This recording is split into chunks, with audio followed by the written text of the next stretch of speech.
Welcome to the Fantasy Audiobook. Marvel. Superman's Survival Guide. Chapter 81. Link made the final integration of technology and ideas. He positioned himself as an agent killer. Of course, he was quite special and was a latecomer. Although he was a level 6 agent, this level was neither high nor low. He could not get the real core secrets of S.H.I.E.L.D., and he had to go to the real work when something happened. Like dealing with Ironmonger, meeting Bruce Banner, and guarding Captain America, etc. From this point of view, Nick Fury did not arrange any good work for him, that is, he did not let him participate in the problem of Thor's hammer. This director is not only black, but also black in heart. If Link did not have enough psychological ability, he would not be able to handle these problems. Therefore, he would not prepare an iron armor for himself. That thing is actually not suitable for him. The suit designed by Link is no longer limited to the tight version. Finally, Link thought of a skin of a hero in League of Legends, Lucian of the Source Project, and Hyperion Team Z01 Orion Lucian. The two skins gave Link a lot of inspiration. He had a lot of skins in his previous life, including the Project series, but he didn't have the Hyperion Team series, but this team had wings behind them. So, Link thought of the problem of flying. The newly modified flying skateboard can be spliced to the back of the battle suit, which is equivalent to having flying wings. This is considered the second flying form. With the help of artificial intelligence and nanotechnology, this flying skateboard can carry and connect two flight modes, and can also help transport ammunition. And Lucian's project skin is designed to carry weapons and medicine, but he uses energy weapons.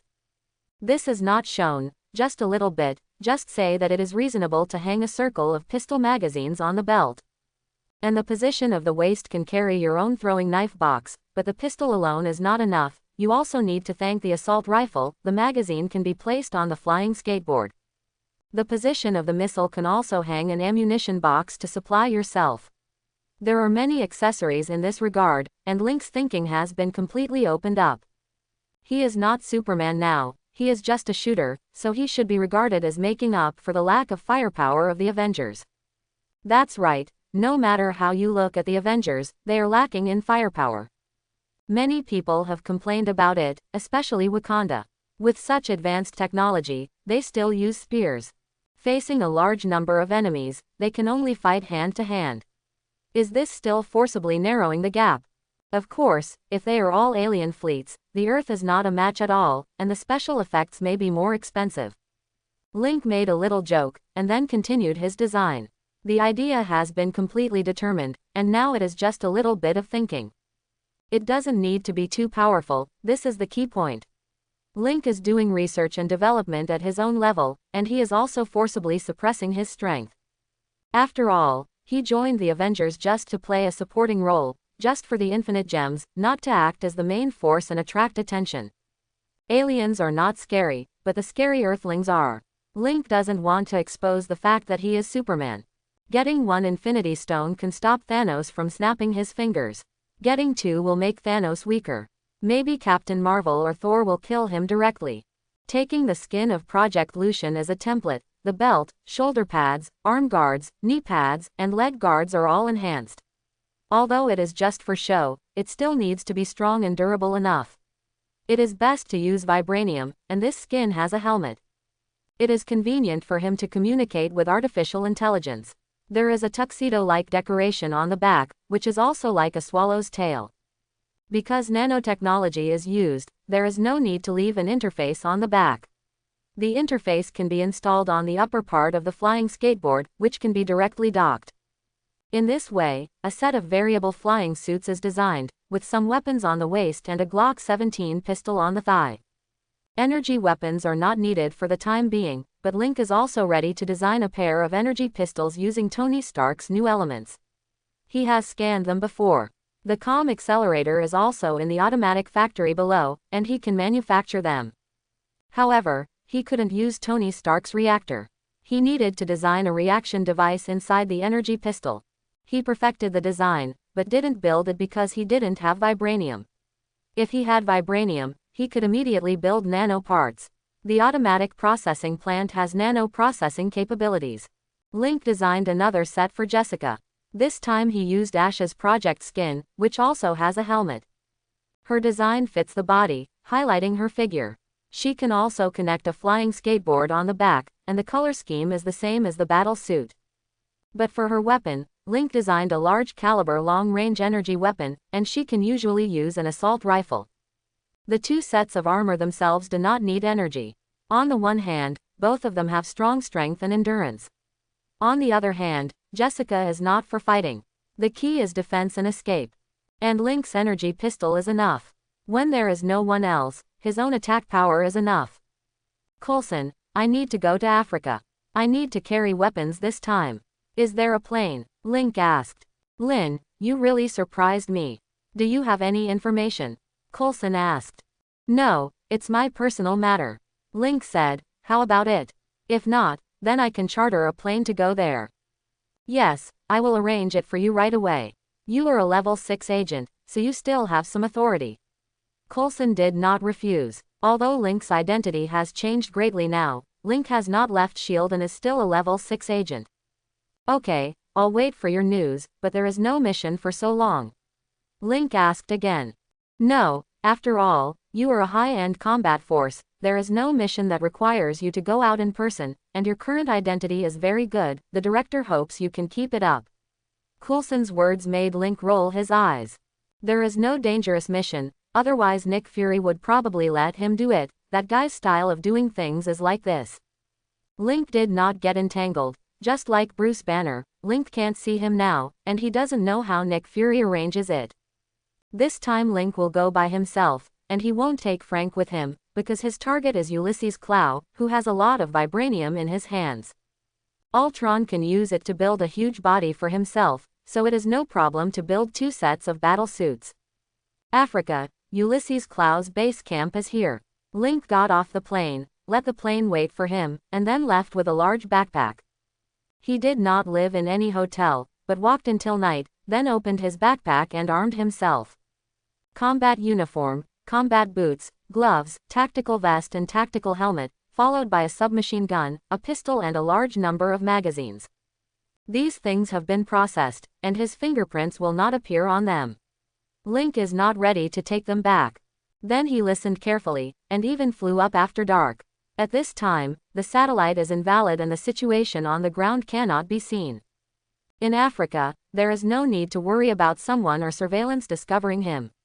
Link quickly found the target, then flew close to the ground, and arrived at the location in a short while. This is a ship abandonment site. Ulysses Klaw chose an old cargo ship as his base. Every time he took action, he took people out and then returned. At the Salva wharf, Ulysses Klaw was watching his people loading goods. The war here was constant, and it was a good place for him to make money. Gold and diamonds were currencies. Suddenly, all the lights in the ship went out. He instantly became alert and shouted loudly, "Go check the generator." Bang bang. Before anyone could respond, bursts of gunfire rang out, and everyone here panicked. Ulysses Klaw was stunned. Someone actually attacked him here. "Pick up your weapons," he shouted, then turned back to his room, took out an assault rifle and came out again. Standing on a high place, looking down, trying to see something. Bang bang. The gunfire continued. The darkness was Link's best cover. After he came here, he directly used the X-ray vision to observe and found the power lines and generators here. He even saw the storage location of the vibranium, so he directly cut off the power supply and the backup power supply. Then he killed in. The people here couldn't see him at all. Even if they fought back, they fired randomly. Link directly held the assault rifle and killed everyone one by one. There was no screaming, because they were all shot in the head, and no one could survive, while Link easily found every target. There was no way to hide. There was nothing made of lead here, so it was impossible to block X's sight. There was no sound at all. Ulysses Klaw was sweating coldly at this time. He didn't want to escape, but he didn't dare to go out. Someone attacked him here. He was an absolute master. The number of the opponent could not be judged, but he never fired randomly. He couldn't judge, and his own people were panicking and firing randomly, which made it even more difficult for him to judge. Now, the gunshots finally stopped, and he couldn't hear a sound. "Pa, Someone patted his shoulder. Ulysses Klaw shuddered with fear, and the weapon in his hand fell directly to the ground. He turned around tremblingly and saw a yellow-skinned face standing behind him fully armed. A pistol in his hand was pointed at him. Seeing him turn around, he even smiled at him. You, bang. Link didn't show any mercy and shot the guy directly. This is a person who talks a lot, and Link just let him see his face because he doesn't want him to die with regrets. With a hint of bad taste, Link threw away his pistol, took off all his equipment and threw it away, then opened the backpack behind him and changed into the clothes he wore when he came. He went to restore the diesel generator. He just turned it off, and the backup power supply was completely destroyed. When it lit up instantly, Link walked back leisurely. At this time, there were corpses everywhere, and each corpse had a look of fear and confusion. They didn't know they were killed at all. And Ulysses Klaw knew that his expression was just surprise. Buzz, start the elevator. Ulysses Klaw's treasure appeared in front of him immediately, and put all the containers containing vibranium into his backpack, which was full. One backpack was not enough, so he found another one, and then put some diamonds and gold in it. As for the cash, he didn't move it. After all, it might be checked, and then he carried 2 large bags and prepared to leave. He found a box of grenades here and there. There were many of them, and there were ammunition everywhere. Then he pulled out the pull ring and threw it out. He used super speed to throw all the grenades in the box out. Then he picked up the bag again and disappeared in an instant. When he appeared again, he was already in the sky outside. He flew far away before he heard a huge explosion behind him. The whole cargo ship was thrown high. There were too many weapons and ammunition inside. After the explosion, it almost formed a mushroom cloud. Link took a look and then went back directly. He got on the plane with his things, and then he rested on the plane. The next morning, he applied for a flight route and returned directly to the United States. In less than a day, he got a lot of vibranium and went back directly to the automatic factory. Alfred, you should work. Link returned to the top floor of the Osborne building and said as soon as he entered. Sir, have you got the materials? A relatively old voice sounded. This is Alfred, the artificial intelligence designed by Link. It is his smart butler and assistant, and is responsible for monitoring the entire Osborne building. Its main computer is on the 2nd floor underground, and Stark Industries' electromagnetic arc reactor is on the 1st floor. Of course, I'll send it down now. Get ready to start work. Link came to the factory on the lower floor, took out the vibranium from the container, and put it into the smelting equipment. By the way, these golds are also melted and recast into gold bars. They are marked with LK on the back. Each bar is 500 grams. Order 1,000 grams of platinum for me. Okay, sir. Alfred began to implement Link's plan. The flying skateboard was made of titanium alloy and used 2 colors, both of which were the same as the original plan skin.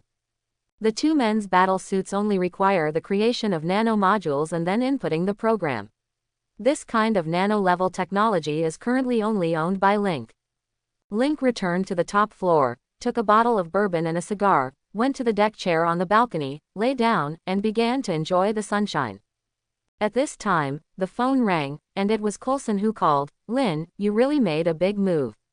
Fortunately, I killed Ulysses Klaw. It's not a big deal. Link said directly. He didn't need to hide some things now because his identity and status were different. Ulysses Crow. Coulson was stunned. This guy is quite famous. He can do everything and is very powerful. It doesn't look too strong in my opinion. After turning off the power, you can use night vision goggles to eliminate them very well. Link did a little processing here. What's wrong? It's okay. Since it is your private matter, the Bureau will not interfere.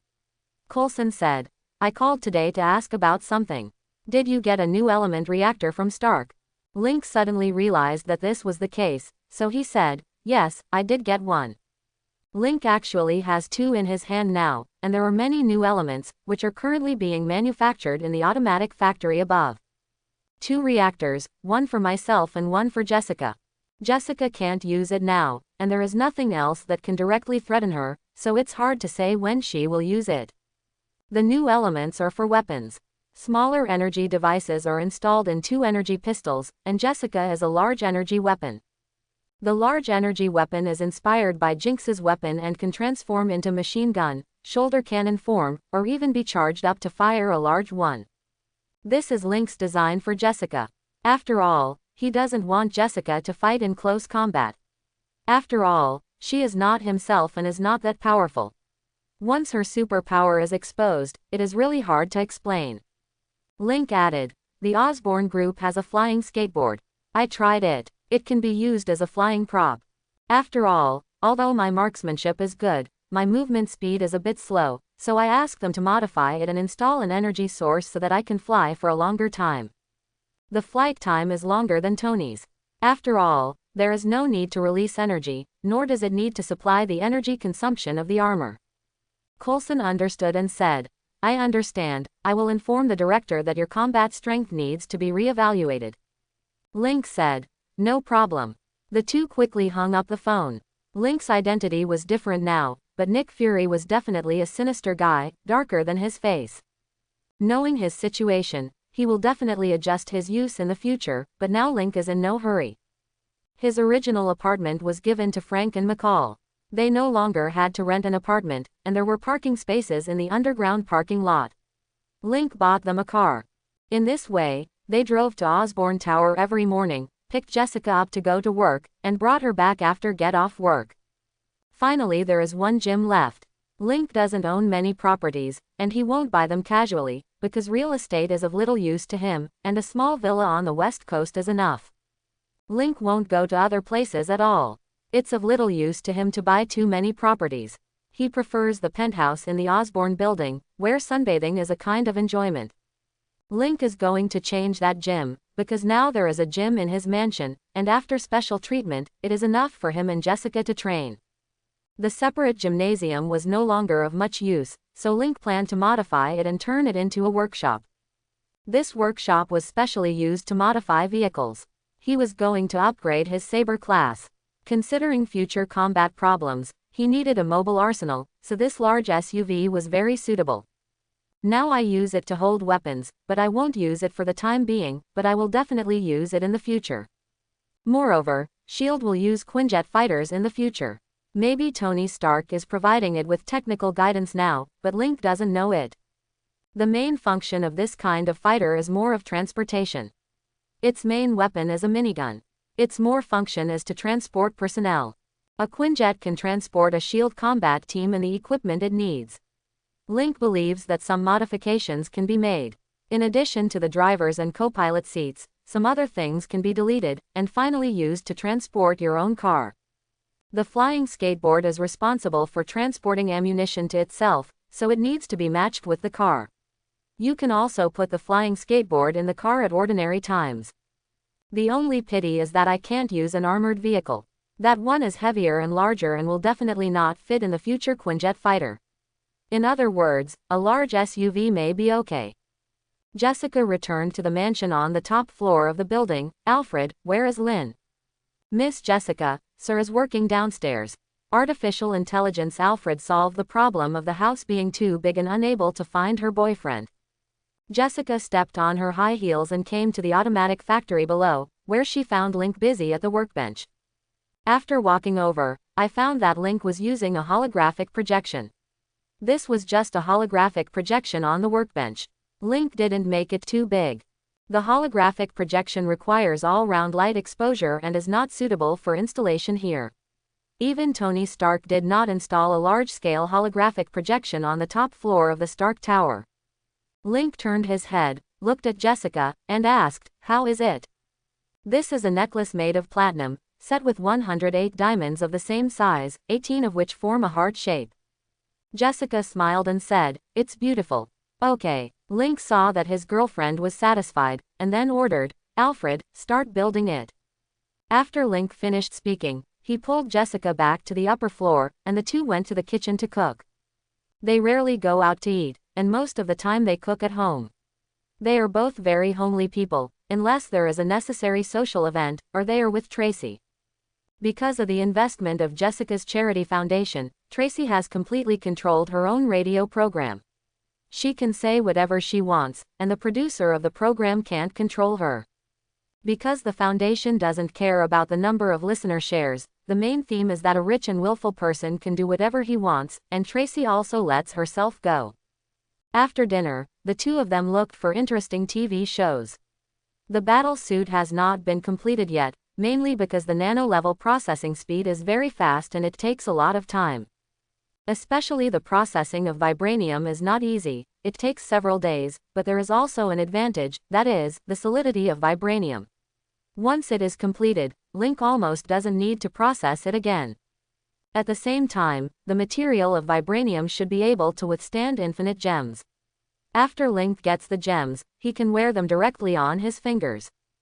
Vibranium is indeed a good thing. It solves most of Link's problems. I will definitely get more if I have the opportunity in the future. It's just that my current situation is not convenient, otherwise Ulysses Klaw can be sent to Wakanda in exchange for a lot of vibranium. The next day, Link brought some technicians from the Osborn group to the gym. After opening it, he asked them to take measurements. The underground floor remained unchanged, and only the ground floor was modified. The lifting platform here was high enough to lift a large SUV, and automatic robotic arms, lifts, computers, etc. were to be installed. This is a small automated factory, which is Link's private property, and the cost is naturally paid by himself. The underground shooting range is still preserved. This is where Link and Jessica practice shooting. There is no shooting range designed on the top floor of the Osborn building. After all, it is not suitable.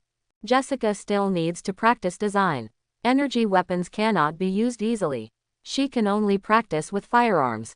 The gap is huge, but the design of energy weapons can use the help of intelligent systems. Link is preparing for the invasion of the Chitauri. Then he modified the vehicle, trained Jessica, and tested the battle suit many times. Time passed quickly, and the development of the Osborn group was the same as always. When Link has time, he arranges Alfred to guide those RU-0026D teams. The Osborn group has made great strides in the pharmaceutical industry and has developed extremely rapidly, constantly launching drugs. At the same time, the weapons department produces part of the orders given by the military, which is not much, and more is the manufacture of prostheses. The Osborn group has retained the two parts of biology and medicine. Link's research in the biological department is determined to be bionic prostheses. He developed bionic fibers. Muscle tissue is simulated by bionic fibers, bones are simulated by titanium alloys, and the nervous system is connected with biochips. The nerve sends instructions to the chip. After receiving neuronal information, the chip controls the bones and sends microcurrents to stimulate the bionic fibers. The contraction of bionic fibers simulates muscle movements and cooperates with metal bones to complete all movements. This is very difficult to say, but the signal is transmitted very quickly, and all movements are completed almost immediately. Moreover, the biochip has a recording function, recording behavioral habits, and then constantly adjusting, and finally achieving human-machine integration. The acquisition of the weapons department was not entirely for the production of weapons, but for equipment and workers. After nearly 2 years of development, the market value of the Osborn Group has exceeded $350 billion, and there is still huge room for growth. Norman Osborn's ability is beyond doubt. Now he has completely given up the work of research and development and concentrated on managing the group, and the effect is very good. Not only is the Osborn Group developing, Tony Stark has completed the layout of New Energy, and Stark Industrial stock has soared. And the United Construction Company has also developed rapidly. The 2 completed buildings have begun to be rented out, and the high-end apartments are also rented out. The new construction plan has begun. Link didn't let him go too fast, because he didn't know how far the Battle of New York would affect. In addition, he also made preparations to prevent Loki from choosing his own building. Just when Link was ready, what was supposed to happen still happened. "Lin, we need you," Coulson called. "Soon there will be a shield fighter to pick you up." "Okay, where should I wait?" Link asked. "In your mansion." After that, Coulson hung up the phone. Link looked at his phone and then smiled. After preparing for so long, it was finally about to start. The space gem was already waving at him. However, how to get the space gem? It is estimated that the cosmic cube is in Loki's hands now, otherwise Coulson would not contact him, After all, Link has not been on a mission for almost 2 years. This time is long enough, and now suddenly contacted, Link calculated the time, isn't it almost time? He looked down at his watch, just take the battlesuit and flying skateboard, no need to carry weapons. Anyway, the final battlefield is in New York, and there is no need to notify Jessica now, there will be time to notify her when the time comes. Alfred, start the Swallow flying skateboard.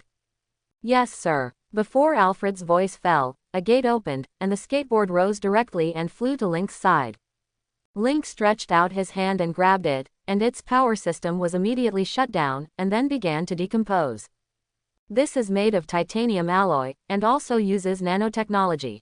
Then on Link's right wrist, a platinum bracelet was formed, which is relatively wide and has a triangular cursor on it. This is the new element. After all, this thing cannot be nanoized. The battle suit is in the watch on the left hand, because it does not require energy, it can be completely nanoized. Link came to the landing pad outside. He estimated that the Quinjet would come to pick him up, but there was no room for the Quinjet here.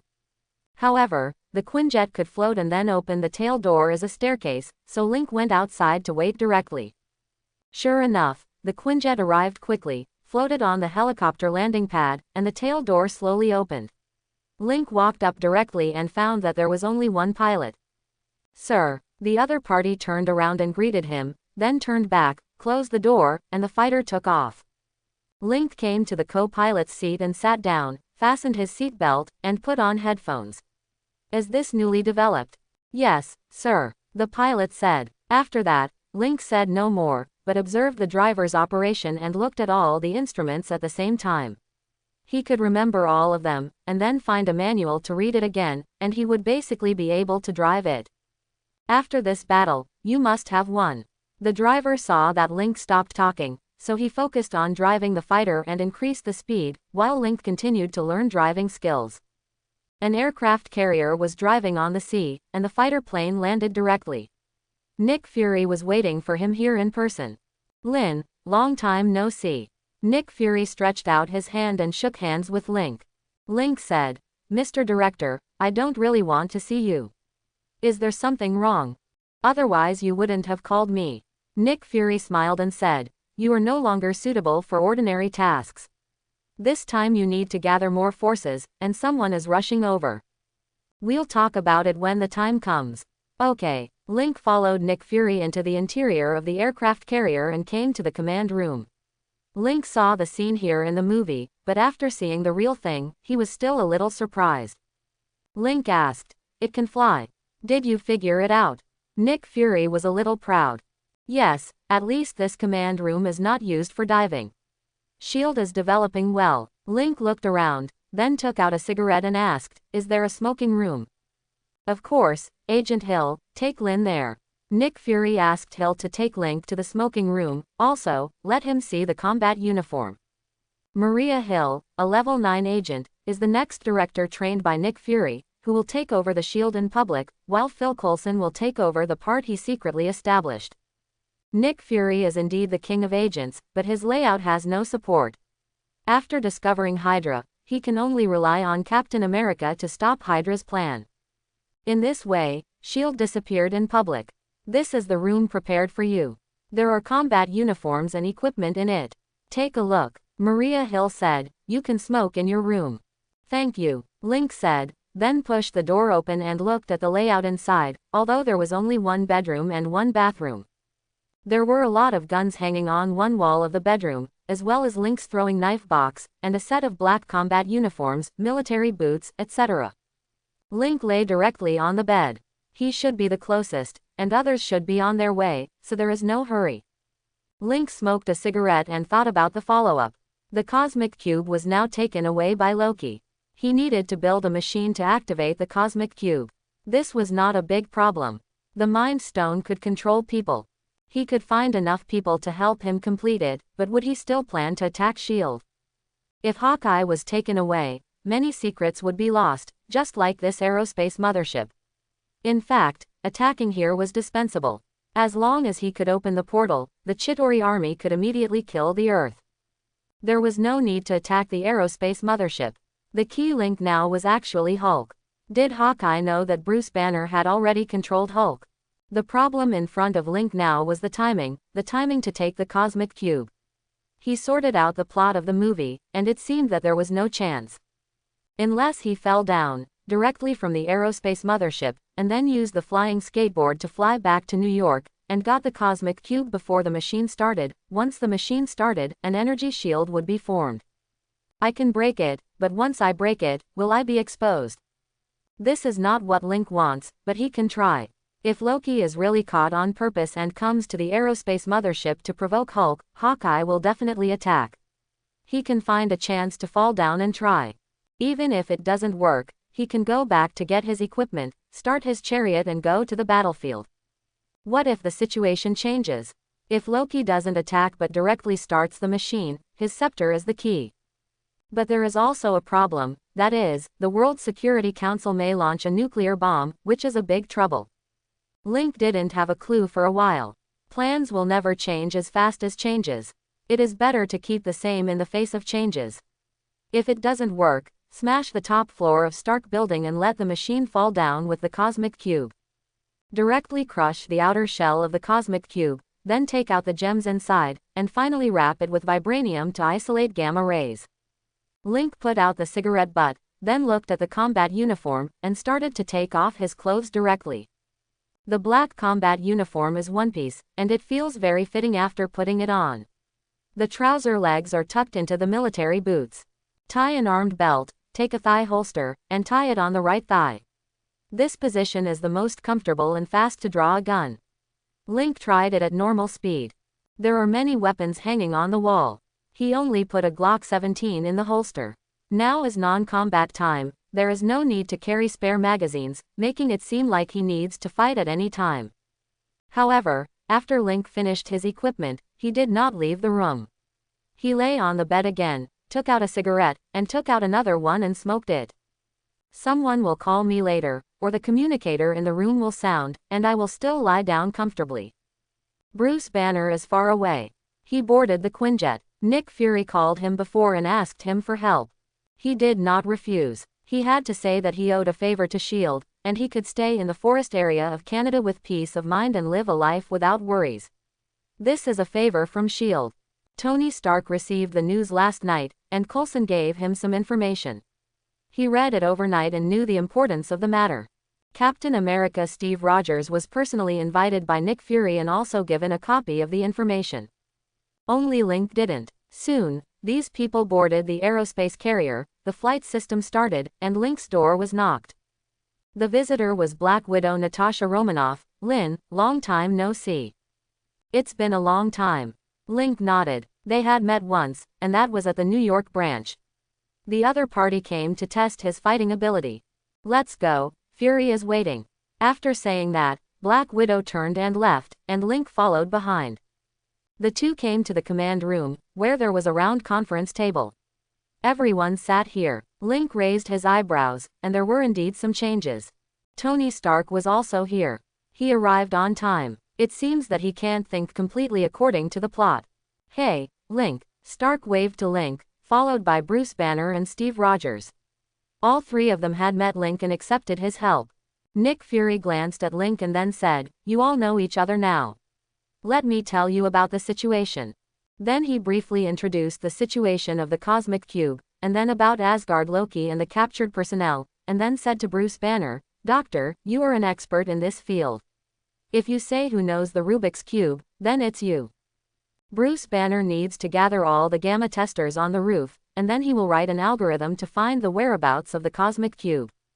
Nick Fury asked Black Widow to take the doctor to work, and asked Tony Stark to help, leaving Captain America and Link. Nick Fury said, "Our people are still around the world, mobilizing all cameras, mobile phones, computers, etc., to find Loki's whereabouts. Once found, Captain and Lynn will look at you." "No problem," Steve Rogers said. And Link asked, "When Loki came to Earth through the Cosmic Cube, he must have faced heavy defense, right?" "Yes." Nick Fury nodded. Link asked again, "So, bullets are ineffective against him?" Nick Fury nodded to him and said, "It is true that a guard hit him at the time, and the bullets from the assault rifle were indeed ineffective. But the bullet mainly hit his clothes at that time. The specific material is unclear, but there is no damage at all, but he was not seen to be hindered. Nick Fury said, I don't know what it would be like if it hit the head. Link thought for a while and said, it seems that I need to use the shotgun and use the single-headed bullet to see how effective it is. Nick Fury agreed. You have these equipment and ammunition in your room. You can be responsible for fire support to the captain when the time comes. Even if it hinders Loki's movements, it's good. Link nodded and said, I understand. They have been waiting, and soon Black Widow came back and sat down to wait for news together. A global search cannot be fast unless the other party takes the initiative to appear. At night, Loki appeared in Stuttgart, Germany, at 28 Königstraße Street, where a party was being held. Captain, Lynn, Natasha. Nick Fury spoke, and the three of them got up directly.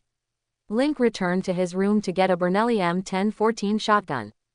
He poured 2 boxes of single-headed bullets into a tactical waist bag, hung it on the right side of his waist, took out a few Glock 17 magazines, inserted them on the belt, and set off directly. A Quinjet was ready. At this time, Captain America Steve Rogers had changed into his battlesuit and walked over with a shield. The two boarded the fighter together. Black Widow was responsible for driving. Link sat down, then checked the gun, then took out the bullets, pressed them in one by one, and then adjusted the length of the butt. I hope this guy is useful. Link said, otherwise it will be difficult for me to support you. Steve Rogers said, I hope your shooting is accurate enough. Of course, it must be accurate. Link smiled. The speed of the fighter was very fast. The aerospace carrier was originally staying over the Atlantic Ocean, not far from Europe. After Loki entered the banquet hall, he waited for a long time before taking action. He was waiting for the people from S.H.I.E.L.D. to appear. Link thought about it in his heart. Loki still wanted to get on the aerospace carrier, but why? Doesn't Hawkeye know about Bruce Banner's situation? If he knows, how can Loki's plan be realized? Link is now full of questions. The fighter plane arrives at the location. At this time, there are people kneeling on the ground below. Loki is still giving a speech. Steve Rogers asks Black Widow to open the back door and jump directly from a height of more than 30 meters. Link clicks the bracelet on his right hand, and the flying skateboard gradually forms. Black Widow looks at it and says, cool. I'm going down. Link also jumps down, and then the skateboard comes to his feet. He holds the shotgun in both hands and stares down at Loki. Loki looks at Captain America, Link in the fighter plane above, smiles slightly, and suddenly raises the scepter at the fighter plane, shooting out a beam of energy. Black Widow controls the fighter plane to dodge, while Captain America rushes up and wrestles with Loki. But he is at a disadvantage. With a bang, just when Loki is about to hit Captain America, Link opens fire. The single-headed bullet has only one bullet, and there is no steel ball inside. All its kinetic energy is concentrated on one warhead, so as long as it is accurate, it will not hit Captain America. Some effects: Loki's movements paused slightly, his brows furrowed, although he was not injured, but it did hurt a little, and it hindered his movements. Captain America took this opportunity to counterattack immediately, and the two began to cooperate with each other. At this time, the external speaker of the Quinjet was turned on, and an exciting song was played. Link turned his head curiously and saw Stark wearing armor falling from the sky. 2 energy bombs directly hit Loki and knocked him out. Then Stark landed, and all the weapon systems on his body were turned on and aimed at Loki. Link didn't expect that Stark would come anyway. Did Nick Fury ask him to come? Hey, your support is here. Stark's cynical tone came. Why are you here? Link asked after landing. Don't talk about me first. Is this your flying skateboard? Stark asked curiously. Yes, the Swallow flying skateboard. Link bent down and touched it, and then the flying skateboard disintegrated, forming a bracelet on Link's wrist. Oh my god, you have realized nanotechnology. Stark exclaimed. Steve Rogers said helplessly. Should we take the people away first? Okay. Link stepped forward and seized the scepter. The Quinjet landed and Black Widow sent down a pair of handcuffs. After handcuffing Loki and taking him to the fighter, Stark couldn't wait to ask, is it really nanotechnology? Yes, do you want it? Link asked with a smile. Of course, if I have nanotechnology, then my armor can be carried with me. Stark was very excited. What are the conditions? Dang dang. Link knocked on the reactor on Stark's chest. Exchange, but neither of us can put the other's technology into commercial use. No problem, but who did it? Stark asked. Trade secret, Link said with a smile. For the time being, Osborn Group has no intention of commercializing it. I use it to build a set of combat suits and a flying skateboard. I didn't use the combat suit this time. Of course, my combat suit is different from yours, so I can't use your armor. Then he patted the pistol on his thigh and continued, I still like to use firearms. Stark said arrogantly, not everyone can be Iron Man. Boom, suddenly there was thunder outside, and Loki shrank his neck in obvious fright. Steve Rogers was unable to participate in the conversation between Stark and Link, but kept staring at Loki. He asked, are you afraid of thunder? I just hate the guy who thundered, Loki said. With a boom sound, someone jumped onto the plane. Stark picked up the helmet strap and walked directly to the back door. Link immediately tapped the watch on his right hand. The suit was quickly put on, and Thor had already come down. He pushed Stark away with a hammer, then grabbed Loki and jumped out. Stark climbed up and chased out despite Captain America's obstruction. Captain America turned to look at Link. I'll take you to chase him. Link clicked the bracelet on his right hand, then pulled Captain America and rushed out. Steve Rogers was a little confused. However, the flying skateboard quickly rushed out, then rushed towards them, and finally connected with the back of Link's suit. Boom. Pushing in to activate, Link grabbed one of Captain America's wrists and led him after Stark. Soon, Link found Tony Stark. He came to the sky and let go of Captain America, putting him down while he was suspended in the air. Stark looked at it and said in surprise, is this your suit? You actually have such a skill. Link said, I'm not a fool. I fly around on my skateboard. This place is left to you. I can't participate. With that said, he flew directly up, and then looked at the three people below. Naturally, Thor, the god of thunder, would not give up directly, and Stark also needed a beating in the mouth, so the two sides started fighting. It destroyed a lot of surrounding trees, and finally everyone found that they were almost evenly matched, so they stopped. In the end, they took Loki together, returned to the Quinjet, and headed for the space carrier. When he returned to the space carrier, he had returned to his original appearance. Stark was beside him asking endless questions about his equipment. Link could only say that I don't understand technology. Loki was escorted by heavy troops to the place where he was imprisoned. This was a special cell. He was locked in it. Once he wanted to break out of the wall, the decoration below would be touched, and the entire cell would be blasted directly from an altitude of 10,000 meters. Throw it down. Everyone came to the command room and gathered together, and everyone began to analyze the current situation. Why do I feel that something is not right about the situation? Loki seems to want to stay very much. Nick Fury said. Lin, you are a psychology expert, what do you think? Link said. If you want to analyze Loki's thoughts, you must first start with intelligence. Hawkeye is captured by him and is willing to do things for him, so he must know some things about S.H.I.E.L.D. So how much does Hawkeye know? This space carrier seems to be no longer a secret, so does he know about Dr. Banner's situation? Nick Fury was stunned for a moment, and then suddenly realized that Hawkeye knew a lot, including Dr. Banner's situation. So, he said, yes, Hawkeye knows, what next? Link added, in this case, many things are no longer secrets. Loki was caught by us on purpose, and he has ways to attack us, such as destroying this battleship. Thor, what do you know? Thor said, Loki has an army, the Chitauri army. As far as I know, they are ready to attack. Link nodded slightly and said again, so, Loki is going to use the cosmic cube to open a space door, and then let this army reach the Earth. But why don't they just fly over? The huge space fleet flew directly to the Earth, but it must open a portal. Thor said, the Earth is protected by Asgard, but after I returned to Asgard 2 years ago, I destroyed the Rainbow Bridge in order to prevent Loki from destroying a planet. Loki fell into the darkness of the universe. We all thought he was dead. I don't think he knew whether the Bifrost Bridge had been repaired. If the Rainbow Bridge is repaired, the fleet heading towards Earth will be intercepted by Asgard. If you use the cosmic cube to open the portal, the Chitauri army will soon enter the Earth to launch a war and conquer you quickly. Link smiled and said, now it seems that we are Loki's biggest obstacle, so it is obvious that the first thing he has to deal with is us. S.H.I.E.L.D. and some powerful people, Captain America, Iron Man, Thor, Hulk, etc., especially Hulk. Bruce Banner smiled and said, but I can control myself now.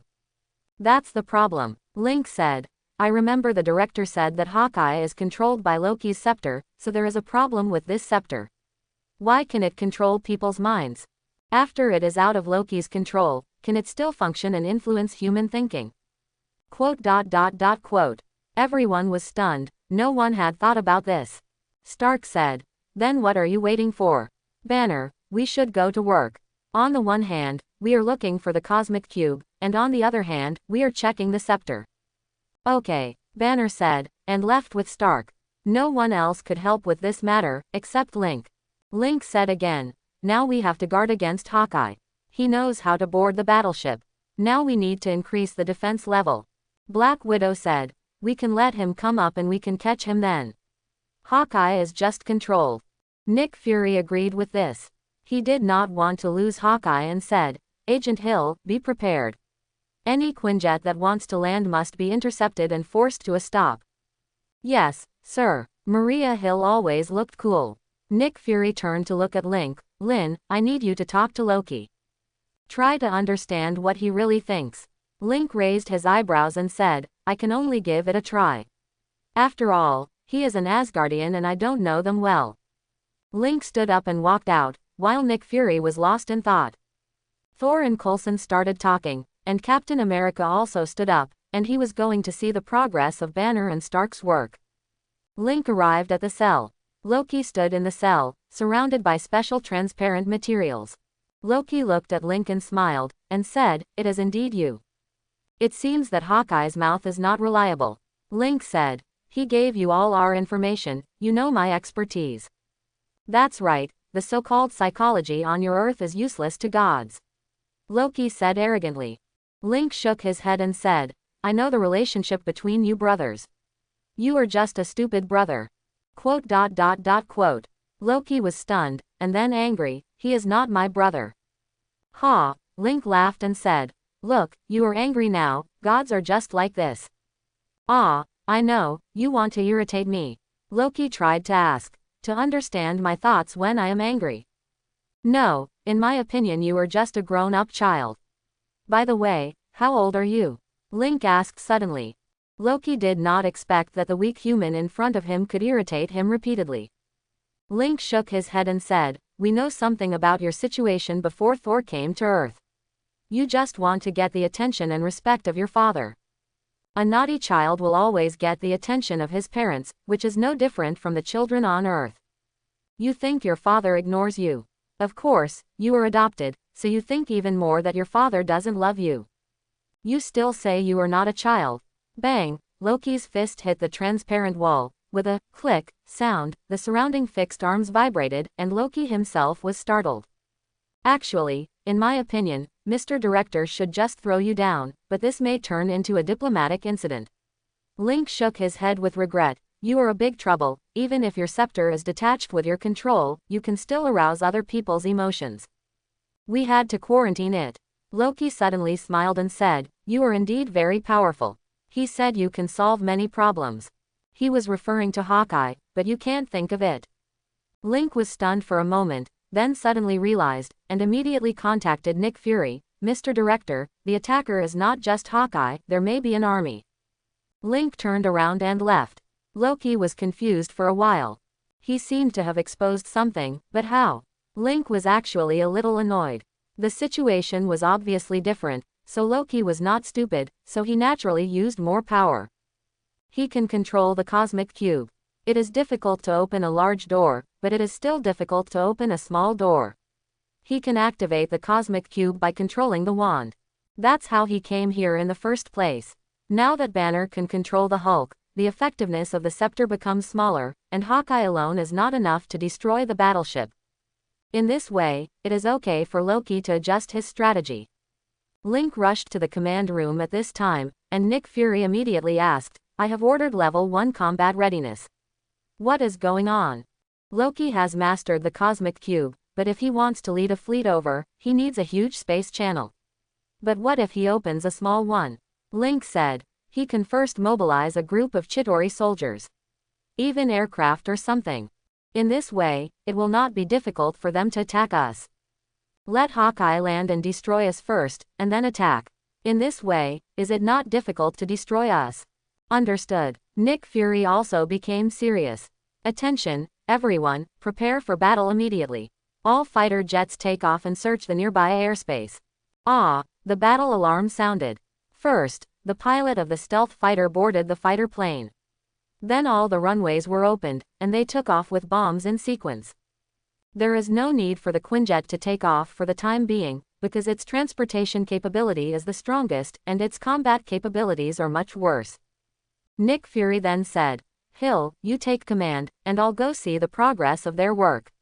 Now we must find the Rubik's Cube as soon as possible. Nick Fury walked towards the laboratory, and Link followed. The scepter was there, but unfortunately it couldn't be taken now. Once the cosmic cube was activated, the scepter would be the key to closing it. Thor also came over, and the group of them entered the laboratory, and Black Widow was also there. But the situation is not good. An energy weapon is placed on the table, and Natasha Romanoff is explaining something. The situation has changed, but Nick Fury still left a loophole. Tony Stark did not believe the cosmic cube is a new energy source because Nick Fury did not ask him to study it. Stark is now the absolute authority in the field of new energy. After all, he has developed new energy. Captain America also had doubts. He began to search inside the battleship and found energy weapons developed by S.H.I.E.L.D. You're here just in time, can you explain me? Captain America looked at Nick Fury and asked. Captain, now is not the time to talk about this. Nick Fury said seriously. Loki may have a small army under his control now. Then when will it be? Stark turned a monitor and asked, when will your research and development be successful? Quote. There was a quarrel, and IU started arguing. Link took a step back, and then looked at the scepter. He didn't understand magic, and he didn't know whether he needed to know magic to control the infinite stones. The unlucky guy Red Skull was sent to space by the cosmic cube and became immortal. Link stepped forward and came to the side of the scepter. Then he picked it up and felt it. It seemed that there was nothing special about it. Lynn, Black Widow Natasha Romanoff suddenly shouted. The female voice was more penetrating, and everyone looked at Link. Link smiled and said, it seems that it has a lot of effect. You are all very emotional, and a little dissatisfaction has triggered such a quarrel. Quote. Only then did everyone react. Okay, everyone put on their equipment now, pick up their weapons and go to the deck. Loki's people should be arriving soon. Link clicked on his watch, and his suit immediately covered his whole body. I'll take this first. You are all affected, but I am not. In addition, it is to prevent Loki from taking it back. Let's do it. Link has no intention of taking it for himself now. The scepter still has its uses, and Quicksilver and Scarlet Witch still need it to be born. Link took the lead and came to the deck. The Yan flying skateboard was also assembled. Link stepped directly on it, holding the scepter as a weapon in his hand. All stealth fighters took off, began to form, and flew around the space carrier. Suddenly, news came from the command room in the headset that a Quinjet was approaching. Link thought for a while. Hawkeye could indeed get in, but what about the Chitauri? How can they get close to the aerospace carrier? Link immediately asked, Agent Hill, does the aerospace carrier have a blind spot? Blind spot. Hill was stunned. We have all kinds of radars turned on, and there is a reflection below. At this point, Link understood, Hill understood, and everyone understood. The skateboard under his feet started, and Link rushed directly to the edge of the warship, then dived down, and the skateboard seemed to melt, and then it was full behind Link. Boom, increasing the thrust, Link saw the Chitauri below when he dived down. They were riding small aircraft, flying over the sea, preparing to attack from the bottom. Link aimed the scepter downward and tried to emit energy, but the scepter did not move at all. Link grinned and accelerated his dive. Swish, the Chitauri also found him and began to attack him. Link moved briskly in the rain of bullets, erratic left and right, and the flexibility of the Swallow was reflected. The two sides soon encountered each other and passed each other in an instant, and Link waved his scepter and used it as a weapon, which was very powerful. Behind Link was a formation of fighter jets. They fired missiles and used machine guns, and the two sides started fighting in the air. Shua, Link used the scepter in his hand as a weapon. When it crossed the Chidori aircraft, he smashed it directly and knocked down the Chidori soldier in the driver's seat. Behind him stood two soldiers who were also taken down, but they were chained to the aircraft. When their bodies flew out, they were pulled by the chains. Link didn't have time to turn around and deal with it, because there were more aircraft in front of him, so he could only charge. But he also had his own plan, diving directly to the sea surface, and occasionally rotating 360 times to avoid the enemy's attack. He couldn't see behind him, but the continuous explosions made him know how fierce the battle behind him was. Those stealth fighters could not carry out beyond visual range attacks, so they could only dive with Link, otherwise they would let these aliens get close to the aerospace mothership. It must be said that these pilots were still very brave. Link rushed all the way to a position close to the sea surface, and suddenly made a right-angle turn, flying towards New York along the sea surface. With more than a dozen aircraft following behind him, he became the main target of the Chidori. Link's plan was to lead some of them away. No matter how many, he could fly to New York. The scepter was already in his hand. Even if the cosmic cube was activated, he could shut it down. Dr. Eric Selvig should have left a back door. Even if he didn't leave it, Link would still smash it. After all, there should be no one there. Above the aerospace carrier, Hawkeye took a team to approach the aerospace carrier in a Quinjet, but several Quinjet fighters surrounded them. The onboard machine guns were aimed at them, and then the aerospace carrier sent a communication: "Hawkeye, land immediately, otherwise I can only order you to be shot down." This was Maria Hill's voice. She was in charge of the command at this time. Hawkeye was very surprised, but now he had no choice. Just like he knew S.H.I.E.L.D. also knew him. If he opened the rear hatch, he would be attacked. He could only order, "Land." The Quinjet landed, and under Maria Hill's order, the rear hatch opened, and Captain America and Black Widow greeted him. Stark, Thor, and Coulson could all fly. Coulson put on the improved Iron Overlord and flew under the aircraft carrier. Coulson's armor was too big and slow, and with his firepower equipment, his speed was even slower. So, he did not rush into the enemy's camp, but came to the flank, just in time to see Link leading the Chidori away. This gave him a chance, and Coulson opened fire directly, with two machine guns firing from a high position. Boom boom. Link was stunned, turned his head and saw that the dozen aircraft following behind him were destroyed. "Lin, are you okay?" Coulson's voice came. Link looked up and then said, "It's okay."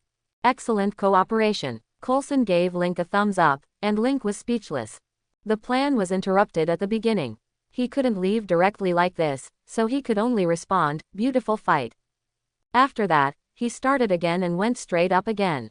The depression is imaginable. The conditions are complete, but it was interrupted in the middle. This feeling is so uncomfortable. After a round of exchange of fire, most of those stealth fighters were shot down, and Stark and Thor came to kill and intercepted the remaining Chidori. After all, there were not many, only more than 100. Link fought back at the beginning and only shot down a few aircraft. Then the flying forces of both sides confronted each other. The stealth fighters were too large, and they suffered losses in this kind of confrontation, so most of them were shot down, and the rest were also injured, but they also shot down dozens of aircraft. Link led away more than a dozen aircraft, but was caught off guard by Coulson from the side and was directly annihilated. It seems that S.H.I.E.L.D.'s technology is also good, and Stark and Thor are just crushing the remaining ones, shooting down all the remaining ones, and the small Chidori force is completely annihilated. When Link rushed up again, there was no enemy. He flew back to the aerospace carrier depressed, collected his battle suit and skateboard, and then returned to the command room. Nick Fury was still relieved at this time. If Link hadn't reacted quickly enough, they would have been wiped out in one go. Let hundreds of alien aircraft approach, and the aerospace carrier would not have much counterattack power. Hawkeye did know the weakness of the aerospace carrier. He was going to land directly from the sky and guide the location of the Chidori aerospace carrier, and then these aliens would attack from below. "Agent Romanov, how is Barton?" Nick Fury asked. Hawkeye's real name is Clint Barton, and most people call him Barton. After being hit by the captain, it seems that his brain has been restarted now. Natasha Romanoff said humorously. That's good. Ask him about Loki's plan. Nick Fury turned around and said, Agent Hill, send the Quinjet down to the sea immediately to pick up our brave pilots. Also, see what's floating on the sea and bring some back for research. Yes, sir. Hill immediately began to execute the order. Nick Fury looked at Link and the others and said, Thank you, Lynn, if it weren't for you, we would be in trouble. Link was still depressed, but still said, This is my duty. Now Loki's plan has failed, but the cosmic cube has not been found. He used the cosmic cube, why didn't Dr. Banner find it? He looked at Banner, and Banner said, Dr. Sevger should know how to hide. After all, they can only open a small space channel, and there are no large space battleships among the attacking enemies. Some air raid shelters will do, but if you want to open a large channel, it won't work there. Link nodded, then looked at Thor and asked, Loki is still in our control, so will the Chitauri attack without his orders? Thor said, Yes, their target should be the cosmic cube, not the Earth. The Earth is Loki's goal, they are considered to be cooperating. Quote, Even without Loki, they will attack. Once the channel is opened, it will be a war. Link looked at Banner again and said, Now we can only fight. The key is where they will open the portal and what conditions are required to open it. Banner said, Stable energy, heated to a high temperature of 100 million degrees, any nuclear power plant. No, Link interrupted Banner, no nuclear power plant is needed, Stark Building and Osborn Building can be used, Loki's personality is similar to Stark, he hopes to stand in a more dazzling place. Just like he hopes to be recognized by the God King. Why did he choose my building? Tony Stark's face turned ugly, and then he turned and rushed out. Link said, Captain, take charge of leading the team to take the Quinjet and fly to New York immediately. Director Fury, block all nuclear warheads. Nick Fury was stunned, then nodded solemnly, turned to Maria Hill, and said, Agent Hill, you lead the team to immediately block all nuclear warheads, and any fighters that can still take off are not allowed to carry them. All fighters are hung with air-to-air missiles, and those that can take off are flown out. Yes, sir. Hill immediately led people out of the command room. After Link finished speaking, he turned around and left, and equipped his battle suit at the same time. Alfred, immediately contact Jessica, McCall, Frank and the Osborn father and son, and let them evacuate the Osborn building and hide in the gym. Drive my car out and go to Stark Building. Yes, sir. Alfred can only control one vehicle, which is Link's modified Suburban. Link came to the deck and started flying directly. He was still holding the scepter at this time. He was one step faster than Stark. After all, Stark's armor was not so easy to wear. Boom, he accelerated with all his strength and immediately hoped to get to the scene as soon as possible, but Stark was not slow either. He soon caught up from behind. Link was helpless. His flight was more flexible, but he could not match the speed unless he flew by himself. Stark passed him first and rushed directly to New York. Link could only follow behind. Lynn, what happened? Jessica suddenly came in. Where are you? Link asked immediately. Let Tracy go to the gym and go to the shooting range in the basement. New York is about to become a battlefield, and aliens are about to invade. What? Jessica was stunned. There is no time to talk more, you must be quick, be ready to put on your battle suit at any time, and if you can arrive in time, don't expose yourself. Link reminded. I understand. Jessica is not a woman who is indecisive. She knows Link's true strength, so she is not worried about Link's safety at all. Now the only thing she has to do is not to become a burden to him. Stark returned to Stark Tower first. There were still Chitauri soldiers here, but there were not many, and the machine had been started. Stark directly launched a shockwave to kill the Chitauri soldiers, then landed and hovered above the machine. He looked at Dr. Sevger and said, Doctor, turn it off. It's too late, it's already started, even if you turn off the energy of the building, it won't work, it is the energy itself. Dr. Eric Sevger looked up and saw a blue beam of light rising into the sky. Hundreds of meters above Stark Tower, energy is gathering, and a space channel is slowly opening. Link also arrived here at this time, then looked up at the sky and smacked his lips. Stark raised his hand and aimed at the machine, and the energy shock was hit out, boom. An energy shield actually protected the machine. This was formed by the diffusion of energy after the cosmic cube was started. The impact spread, directly pushing Dr. Sevger out, and his head had a physical reboot. Link didn't wake him up. After all, he shouldn't know too much. "Sir, your car has arrived." Alfred's voice sounded. Link said to Stark, "I'll get the weapons. Tony, get ready for battle. We must stop these aliens from spreading." "I see, I'll also change a set of armor, which is my new research and development, with more weapons." Stark turned and flew into the building. Link flew down to the ground, and without paying attention to the eyes of the people around him, he opened the back door of the car directly, then took out the tactical vest and began to arm himself. He brought a modified M4A1 carbine with upper and lower tactical rails, a 2x scope, a vertical grip, and a telescopic buttstock. He always carried a pistol, and the Glock 17 on his right thigh, and he tried to carry as many magazines as possible. The flying skateboard was disconnected from his back Link and suspended beside him. Link hung 4 ammunition boxes on the 4 hanging points below the flying skateboard. Finally, an M249 machine gun was taken out of the car and an ammunition box was directly installed. However, an ammunition box only had 200 rounds of bullets, which were hung on the flying skateboard. The flying skateboard was too heavy to carry, and Link could only step on the skateboard now. The skateboard took him into the air and flew towards the space channel. Sirens sounded near Stark Tower.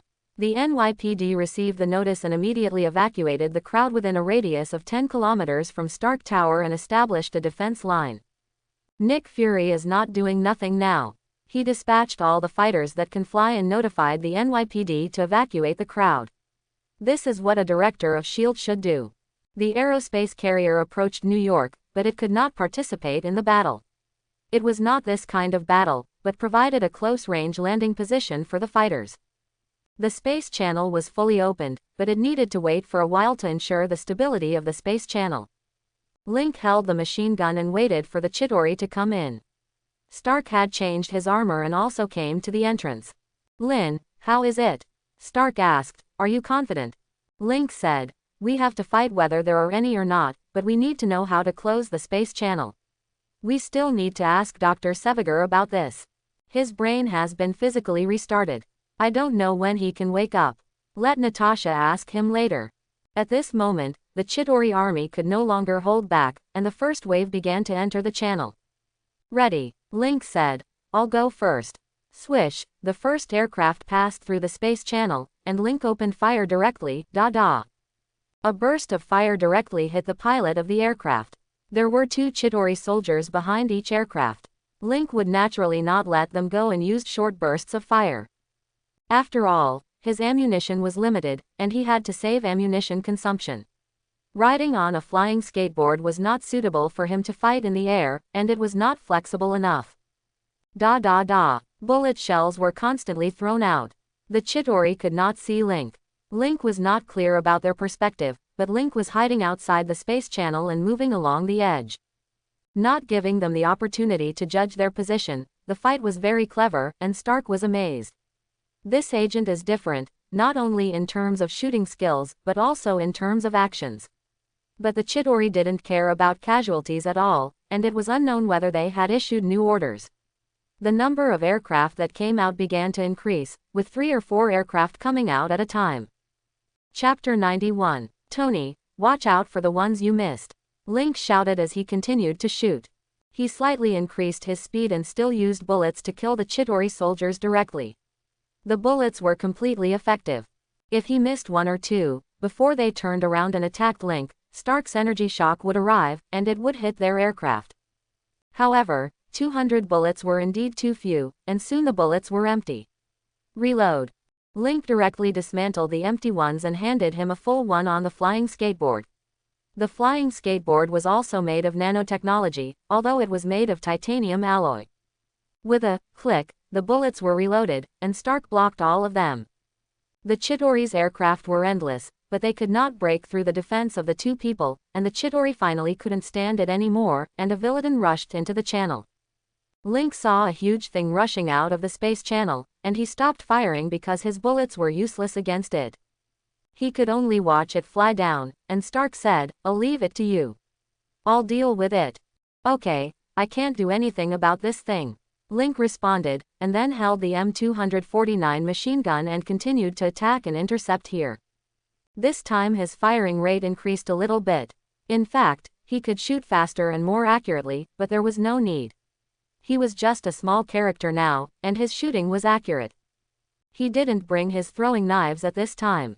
In this high altitude, his throwing knives shouldn't have much effect. Everything must be considered carefully to hide one's strength. He continued to call out names, but there were still too few bullets. He quickly emptied the bullet box again, quickly changed the bullets, and adjusted his position at the same time. When the Chidori came out, they looked for his position. After all, they couldn't see Link, and this space channel blocked their sight. It was equivalent to a landing operation. The attacker had to bear this loss, and Link's movement allowed him to cleverly pass the gap of changing bullets, and then the machine gun was used again. "Stark, Lin, we're here." Thor's voice came. He was not flying very fast and had just arrived. A Quinjet followed closely behind him. Although the streets were in a panic, no Chidori had descended for the time being. All that fell were corpses and debris. Stark said, "I have a big guy here, Banner, I'll bring it over." Link said, "I'll be on the side of the passage for now, killing the Chidori soldiers on those aircraft. They have blind spots in the passage. But my ammunition is consumed very quickly. Now you have to hurry up and go see Dr. Sevger. His brain should be restarted. Ask him if there is a way to close the passage." "Understood." Steve Rogers responded immediately, and then said, "Natasha, you go up there and take a look. Barton will report the situation from high-altitude reconnaissance. Let Stark take you up there. Bruce is on your side now. Thor, you go up there and use lightning to help Lin retreat when his ammunition runs out. Stark, lead the big guy over here, and then go up there to help. It's best not to let the alien army land. The blocking tactic is not uncommon. The diameter of the space passage is so large that the Chidori mothership cannot enter, and its troops cannot enter directly at the same time because they cannot squeeze in. At the same time, inside the space channel, you can only see the front, and there is no view on the side, which leads to the current situation. Loki did not escape tragically. His plan failed, the aerospace mothership was also moving here, and Loki could not support the Chidori. That is to say, Thanos does not care about these cannon fodders. These are suitable for cannon fodder, low-level soldiers among the Chidori, and there are more advanced ones, which are Thanos's personal guards. In addition, Thanos also has powerful combat forces such as Ebony Maw, General Corvus Glaive, Proxima Midnight, and Black Dwarf. These are all Chidori, and they are all very ugly. After Captain America made the arrangements, he turned around and began to check the surrounding situation to see if the NYPD had established a defense line. Bruce Banner looked at the big guy brought by Stark and whispered, "Hulk, it's your turn." In an instant, his body turned green and became bigger. Hulk attack. With a roar, Hulk jumped high and rushed towards Villadin. Stark flew at a low altitude and came to the side of Black Widow and Hawkeye. "Let's go." Grabbing one with each hand, he flew upwards. Hawkeye suddenly saw some Chidori soldiers. "The enemy has landed." "What?" Stark turned his head in the direction Hawkeye pointed, and then found that some Chidori soldiers were climbing on the building. "Did they come down?" "It's that big guy," Link suddenly said. "I can't break through here. It must be that big guy. It's a troop transport ship." "Understood, I'll solve it." Stark sent Black Widow to the machine, but Hawkeye asked to change positions to help Stark. So Stark took him to the mobile building and then rushed to the Chidori soldiers. Hawkeye bent his bow and arrows to help Stark clean up. Link only had one ammunition box left, and he immediately said, "My machine gun bullets will be empty, and the barrel is also hot. Thor is ready to pick me up." Ah! Another Villadin rushed out of the space channel, this time 1, 2, 3. 3 of them rushed out from the front and back. Link called out hurriedly, "3 more, they are going to land infantry." "Lin, I have sent out fighters, they will arrive soon." Nick Fury interrupted, "Let them take care of these big guys." "Okay, shoot them down before they get close to the building. I hope there is no one below." Link said. Boom, Several fighters rushed to the battlefield and then started air-to-air missiles. There is no possibility of missing such a big guy. Boom. The consecutive hits killed it instantly, and the Chitauri inside did not jump out. With the fall of the Villiton, whether it can survive depends on luck. However, the building below is unlucky. Such a huge guy fell directly, and it would be a disaster wherever it hits. However, these Villitons seem to have avoided the Stark building. They are probably worried about destroying the machine. Link thought that the bottom of the machine should be blown up. He said at this time, "The ammunition is exhausted. Thor is in your hands. Here we come." There were lightning and thunder in the sky. Link stepped on the skateboard and landed. His car stopped at the entrance of Stark Industrial Building. Sizzle, lightning attacked the exit of the passage. Whether it was the aircraft or the Villiton behind, they were all attacked. In an instant, the passage was empty, but Thor's durability was not enough. Link put the machine gun back on the car, then picked up the assault rifle, and then connected the skateboard to his back. Link flew up again with the scepter and came to the top of Stark Industries. "How is it?" Link asked. "It can be closed. The doctor left a back door. You can use the scepter in your hand. It should be the same level as the cosmic cube," Black Widow said. Link handed over the scepter, and it seemed that it was no use. Dr. Seviger had woken up. It seemed that the battle would end soon. At this time, Dr. Seviger was operating a laptop. He quickly opened the back door and said, "Aim the scepter here and insert it to interfere with the energy release of the cosmic cube. It should be able to close it." Black Widow immediately said on the radio, "I'm going to close the channel." Suddenly, the scepter in her hand flew out. Link was stunned and turned his head to see that it was Ebony Maw. He didn't expect that Ebony Maw would appear here on Earth. At this time, the other party was standing on a table and floating in the air. "I knew Loki was unreliable, but luckily he came in person," Ebony Maw said disdainfully. Link couldn't understand why Thanos shouldn't send his most capable men to Earth at this time, because Odin, the God King of Asgard, was still alive, and the Supreme Sorcerer of Kamar-Taj was still Ancient One. Why did he do that? Just as Link was in a daze, Ebony Maw waved his hand, and Sevrig and Natasha all flew up. Link felt a force trying to control his body, and he jumped down. Then he immediately rushed towards Sevgay and Natasha, and then called Stark, "Tony, there is a problem. There is a guy who can control objects. It should be the Chitauri. I don't know what his methods are. Now we can only blow up the bottom of the machine." Stark said, "Blow it up. The machine has an energy shield, and it may not be closed after blowing it up.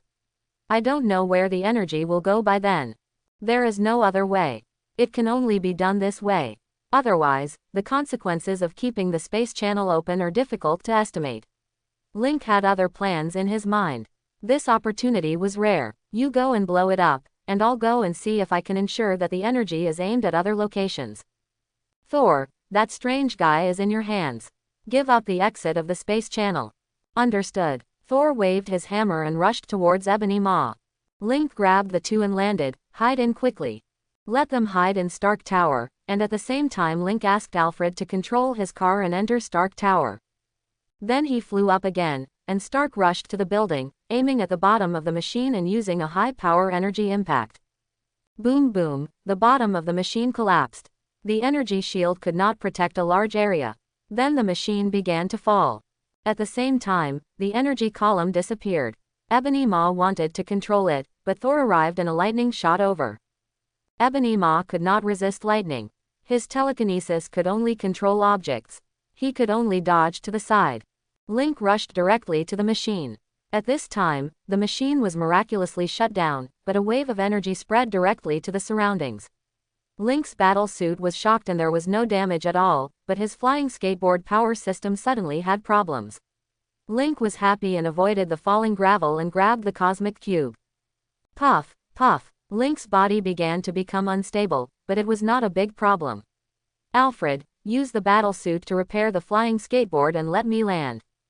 "Okay, sir." Alfred directly used the nano on the left arm of the battle suit to repair the flying skateboard and the power system. At this time, Link exerted force with his right hand, and crushed the cosmic cube with a click. The space gem inside was instantly wrapped up by the suit, and then hidden at the waist, at the belt position. He looked around, and then slowly landed. The machine is turned off, but the last energy burst, I can't get close to it, my flying skateboard is broken. Don't worry about that, Thor can't deal with that guy, he can control objects. Stark said. I'll go to help. After Link landed, he ran directly into the Stark building. He didn't touch the suit, but took back the nano suit, and threw the flying skateboard into the trunk of the car. Dr. Sevger asked, "What's the situation?" "It's turned off. After losing balance, it turned off directly, but the excess energy spread, affecting my flying skateboard, I can only land." Link said. "Now there is only one problem left." Natasha said. "I can't fly up now, it depends on them, but I can go out and watch." After that, she walked out directly. Dr. Sevger followed behind, while Link was a little excited. He touched his waist. He wrapped the space gem with vibranium to prevent the spread of gamma rays. At the same time, he crushed the cosmic cube, and the fragments fell down. It is estimated that S.H.I.E.L.D. will find it, and it is better to let them think that the cosmic cube is destroyed. Anyway, he will not go out, because the battle outside has nothing to do with him. It depends on Thor and Stark. There are not many people who can fly now. Of course, if Ebony Maw lowers the altitude, then he will be unlucky. Hulk can jump very high. And there is Hawkeye. Link went to the car to get cigarettes and bourbon, and sat in the trunk to rest. Because of my presence, I was able to stop Loki's plan in advance and seize the absolute advantage. However, the escalation of the battle was too big, and Ebony Maw appeared. But I should thank him. If it weren't for him, I wouldn't have had the chance to get the Space Stone. But what is Thanos thinking? This time is obviously different, the appearance of Ebony Maw. Link was stunned when he thought of this, and then he ran out immediately. Looking up, a beam of light rushed down from the sky and directly enveloped Ebony Maw. Then he took him away, but he didn't have a scepter in his hand, probably because it was knocked off. "What's the situation?" Link asked. "I don't know. We were going to take him down, but a beam of light appeared in the sky." Hawkeye said. Stark said. "It should be gravity technology. It seems that they have at least one spaceship in outer space. I don't know if it's over." Stark's tone was very serious, and Thor said, "They dared to attack the place protected by Asgard. This is a provocation to Asgard. After the rainbow is repaired, I will take the army to teach them a lesson." Link had to remind him, "Tony, do you have a satellite?" "Yes." Stark then remembered that they had a satellite in Stark Industries. "Jarvis, adjust the satellite angle immediately and lock the position of the other spaceship according to the tractor beam just now." "Yes, sir." Jarvis started to act, and soon Tony Stark got a face changing. A ring-shaped spaceship, which was very large in size, was accelerating at this time, slowly moving away from the Earth, and then disappeared with a whoosh. "They left," Stark said. "This is a strange shape, a ring-shaped spaceship. Why don't they attack directly?" Thor said. "It should be a small spaceship carried by Thanos' mothership." "Who is Thanos?" Steve Rogers asked. "A powerful existence in the universe, the Chitauri surrender to him. First of all, he has a large number of troops." Thor said. "He often looks for some planets and then slaughters half of the intelligent life on them. All civilizations in the universe call him Thanos, even some advanced civilizations dare not provoke him. This time it is more like his testing whether the Rainbow Bridge in Asgard has been repaired. Loki must have told him that the Rainbow Bridge was destroyed. So he dared to come." Link was also thinking at this time. The Ancient One was still there. Was Thanos also testing the Ancient One? If it was to test the Ancient One, then sending Ebony Maw over would be a matter of course. After all, the wizards would not care about the invasion of the general alien army. Therefore, only by sending Ebony Maw over can the attitude of the Ancient One be truly tested. Thanos knew the Ancient One, which was inevitable. After all, Kamar Taj had existed for a long time, and many people in the universe knew about her. Buzz. In the sky, a large number of Quinjet fighters landed. Coulson walked down wearing Ironmonger, and Nick Fury walked behind. Sure enough, something seemed to be missing just now, and now it turns out to be Coulson, who didn't follow directly just now. Nick Fury still had some reservations, and Link didn't care, just watched them rush to the machine developed by Dr. Sevger. "Report to the director, the cosmic cube is missing." The SHIELD agent saw the empty machine and reported immediately. Search for it immediately. Nick Fury's expression became serious. Stark landed with Hawkeye and asked Thor, "Everyone, have you seen the cosmic cube?" Link said, "After losing stability, I wanted to rush over, but suddenly there was an energy explosion and my flying skateboard had problems, so I had to land. But the space channel was directly closed at that time, so I didn't look at it again." Stark said, "Yes, after destroying my building, I rushed over to deal with the alien." Nick Fury turned to look at Hawkeye, who shook his head and said, "I was supporting Thor at the time." "Director," suddenly someone shouted, "some fragments were found." Nick Fury hurried over and looked at the fragments in a daze. "What fragments are these?" "Maybe it's from the cosmic cube. There are gamma rays involved on it, and the energy value is very high. This is a technician from SHIELD, maybe it's broken." "Thor, do you understand?" Nick Fury turned to look at Thor. Thor was stunned and said, "I don't know much about this. The cosmic cube was originally in Asgard, and was later placed on Earth by my father. I don't know the specific reason, and I haven't used it. I don't know whether this thing will break or not." Nick Fury was a little unbelievable. After all, they had mastered the cosmic cube for many years and had been preparing to develop weapons, but now everything is over. "Broken. Continue to look for more fragments, block the entire server around, and piece together a shape for me," Nick Fury said unwillingly. "Yes, Director." The technicians began to search with the equipment in their hands. It shouldn't be too troublesome, after all, there are strong gamma-ray residues. Link said at this time, "Director Fury, if there is nothing else, then I will go back first. I also want to see how my girlfriend is." "Okay, those in New York will go back first." Nick Fury nodded. Link turned around and left, returned to the car, and drove the car out of Stark building directly, then said to Stark, "Tony, remember to exchange technology. You can come to Osborn building tomorrow night. Your building is far away from here, there must be no damage." Stark only remembered at this time. Link waved goodbye to everyone, then drove away, and soon met the NYPD on the defense line. He showed his ID and was then released. All the way to the gym. After opening the door, I found that Jessica and the others were here, including Osborn and his son. "Okay, it's over, Norman, you can go back, our building should have no damage," Link said. "That's good, but Link, you are really not simple," Norman Osborn said, then smiled, and took his son and the driver away from here.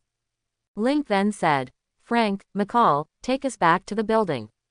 "Okay, sir." Link took out the flying skateboard from the trunk and put it in the trunk of the Rolls-Royce.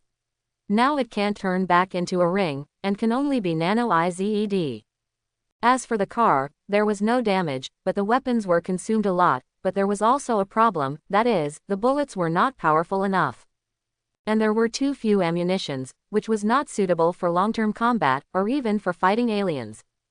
Link considered taking out the energy pistol to use it. After all, the bullets were too troublesome. Of course, there was no rush now, and it was estimated that there would be no problems for a long time. Back to the Osborn building, the two took the elevator back to the top floor. Sure enough, there was no impact here. Link took the skateboard down to the studio and asked Alfred to repair it. "Alfred, close the studio and prepare for energy testing," Link said. "Okay, sir." Alfred directly closed the studio.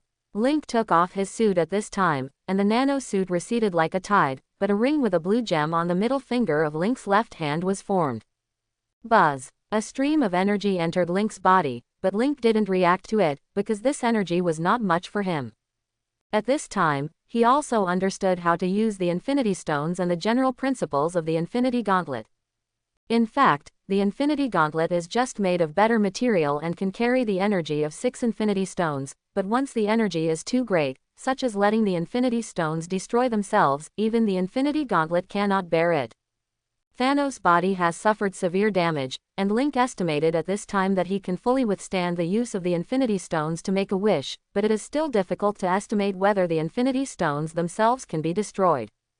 "Alfred, are there gamma rays?"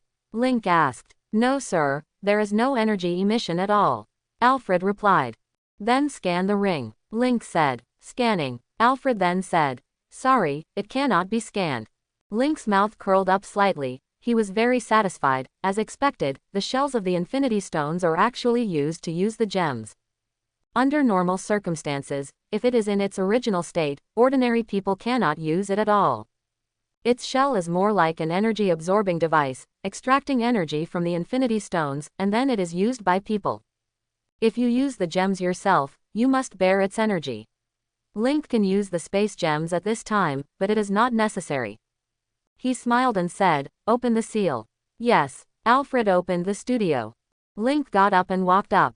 Jessica had already poured him wine and prepared a cigar. Link kissed his girlfriend, then sat on the sofa and lay back. Director, it seems that the cosmic cube is indeed broken. Coulson has come out of the ironmonger. After all, this ironmonger is big enough, and it is more convenient to wear than Tony Stark's iron armor. Now in front of them is a pair of cubes made up of fragments. It is transparent. The blue in the past is the energy of the space gem. Nick Fury looked carefully and then asked, "Is the energy participation really strong?"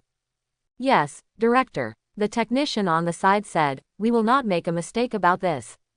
It must have been broken when the energy exploded after losing balance." Nick Fury frowned. His intuition told him that this should not be the case, but the strength of this thing is not low. After all, the energy it carries is extremely terrifying. How could it break in an instant? And the intensity of the final energy explosion does not seem to be that great, right? Nick Fury looked up and saw that the surrounding buildings were damaged to varying degrees, but the glass was all broken. He was not a technician, and technicians could not figure out the cosmic cube. He could not figure it out for a moment, so he said, "Let's continue investigating." After that, he turned and left.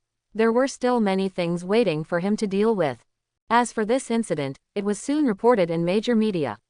The battle process was not long, but the whole world saw the big guy of Villiton. It seemed that a big hole had cracked in the sky, and a large number of aliens came through it. Finally, there was a strange restraint from the universe.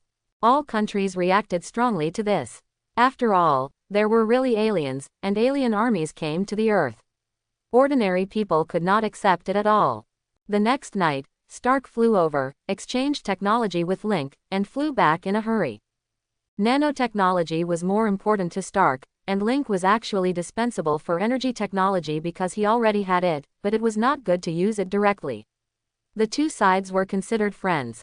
A few days later, Nick Fury invited Link. This time the Avengers were gathered together. Link hid the space stone in his pocket and did not carry it with him. After all, Thor was still here. He did not return to Asgard. After all, he could not go back before the Rainbow Bridge was repaired. After all, the cosmic cube was broken, and he could only wait. And Link did not know Thor's understanding of the Infinity Stones, so Link could not show the space stone casually. "Everyone, I invited you here just to talk about the Avengers." Nick Fury then began to explain the Avengers' plan. But after listening to it, Steve Rogers said, "What about the energy weapons before?"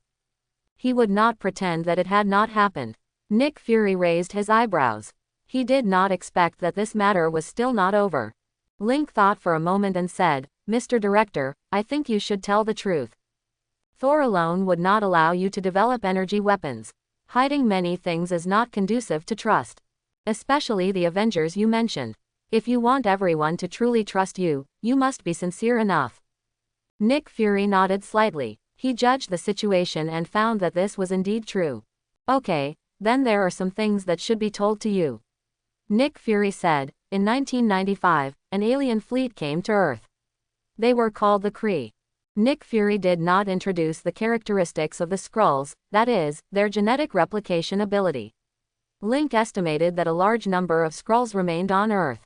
And Nick Fury's wife is also a Skrull. Link certainly would not say this. He would do whatever he wanted.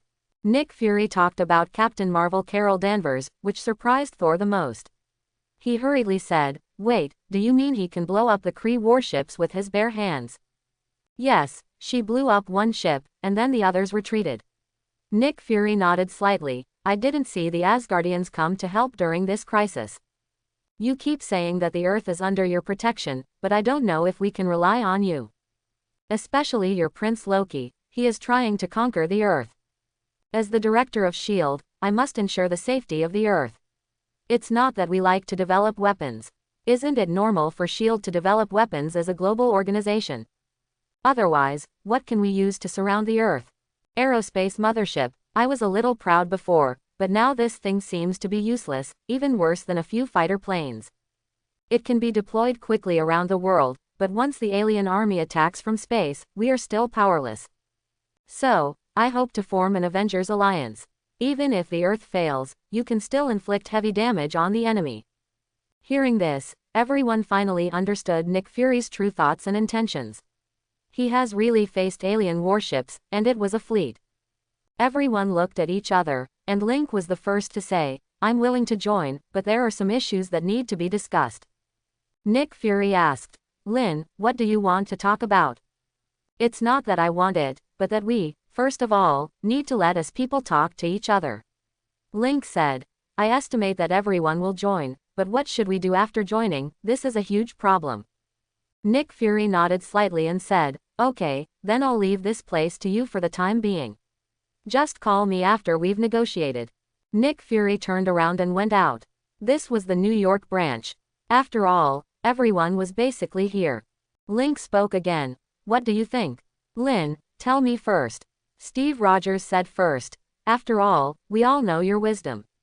If it weren't for you, if we were a little late, the Chitauri army would enter Earth." "That's right," Stark also said. "I'm a little bit behind in this aspect." He refused to admit defeat, and the others nodded. Link thought for a while and then said, "Okay, first of all, once we join the Avengers, we must give up our identity as S.H.I.E.L.D. I think the Avengers cannot be led by S.H.I.E.L.D.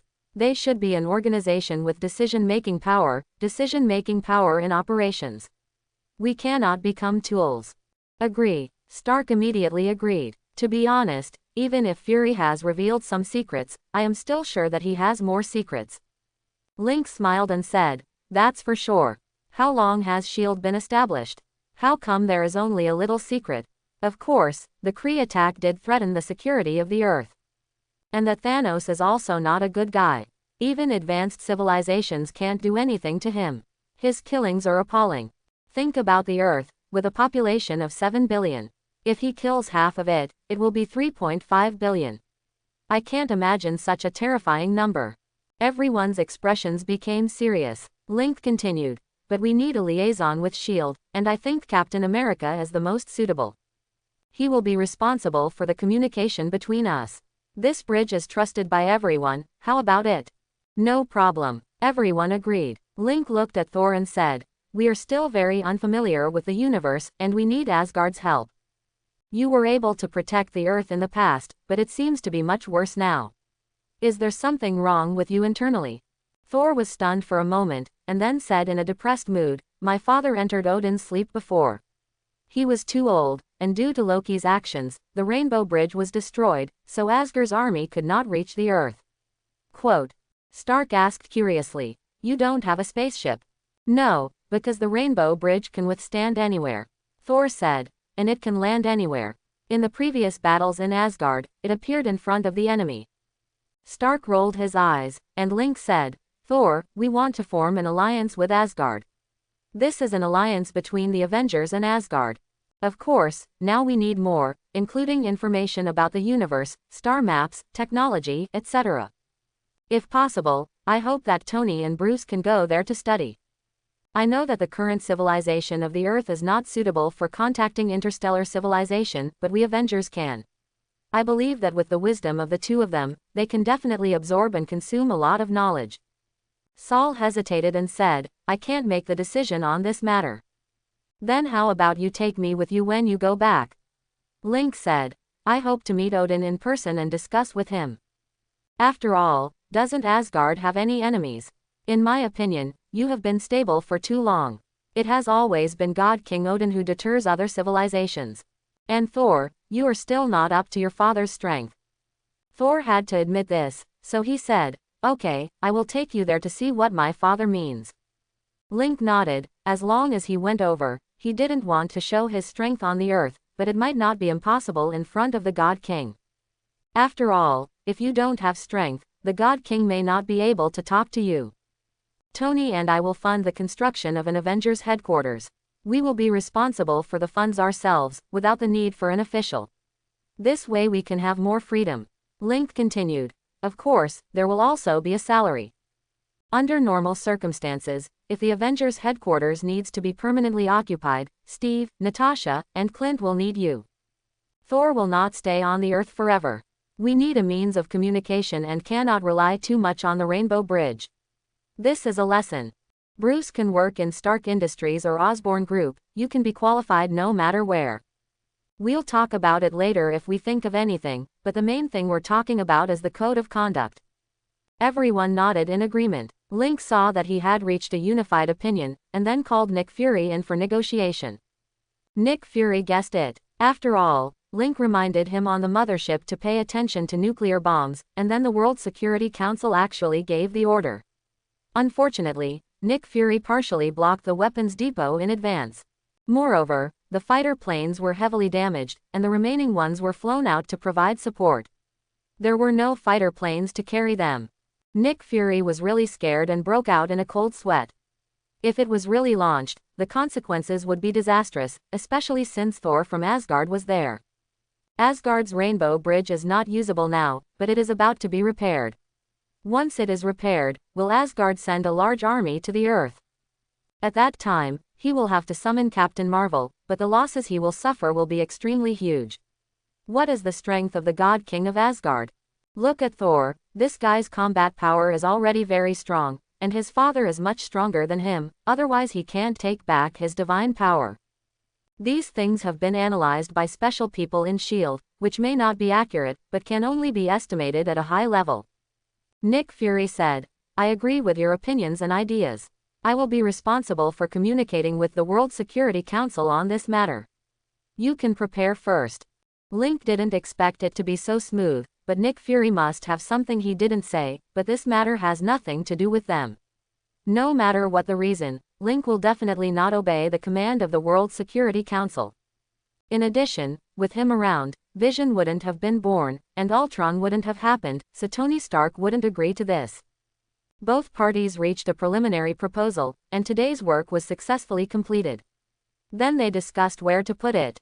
This was not difficult. After all, it could not be placed in the city, so they chose a location in the suburbs, where there were more places. They exported the map on the spot, and then picked and chose a location. Stark asked Jarvis to buy it directly, and then discussed the design of the construction with Link.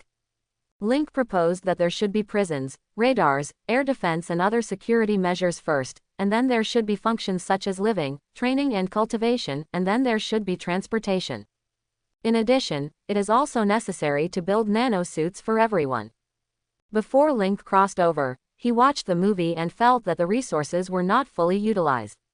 Obviously, there was nanotechnology. Even if the armor was not built, it would be good to build a suit. It would be fine if there were more shots of Black Widow changing clothes, but there was none at all later, which was really regrettable. It is understandable. After all, if Tony Stark built the Iron Legion, it would not be easy for Thanos to snap his fingers. For example, Thor's chopping was off-center, Captain Marvel was not at home, and the Avengers were fighting separately, etc., all of which were ways to forcibly reduce combat effectiveness, focusing on a prolonged plot. Link would naturally not let this happen. The Avengers were very strong, so he just had to play a supporting role. At most, he could take out energy weapons, and the attack power was not low. Nick Fury returned to S.H.I.E.L.D., and he had to face the World Security Council. After all, the strength of the Avengers was now seen by the whole world, and there were many debates about them. Some people thought they were heroes, some thought they should be responsible for the alien invasion, and some thought the government was hiding something and they had the right to know. It was very chaotic, and the world was not short of news and topics for a while. The most famous one was naturally Tony Stark, who was Iron Man and a public figure. But wanting to interview him was a dream. Stark was now fully committed to the Avengers headquarters. Link just transferred the money and waited for the design plan to come out before he expressed his opinion. Lynn, what do you think of the strength of the prison? Stark called again. Link said, find Bruce and Thor. If they can't get out, there will be no problem. ... Stark was stunned, why didn't I think of that? ... Link was also stunned, Stark, make a complete design first, and then consider this problem. Now we need an overall design, not partial design details. Okay, I've done this, I'll send it to you. Stark sent an email directly, and Link came to his studio to check it out. The design is similar to the one in the movie, but its internal functions are different. Link looked at it and found no problem. He finally designed an Avengers logo and sent it to Stark. Stark unexpectedly agreed after reading it. He also felt that this logo was good and could be used to build everyone's battle suits in the future. Lin, how do I think the captain's battle suit should be designed? Stark asked. Link smiled and asked, don't you like the captain's fancy clothes? No, I mean, it should conform to modern aesthetics. Do you understand? Stark would definitely not admit it.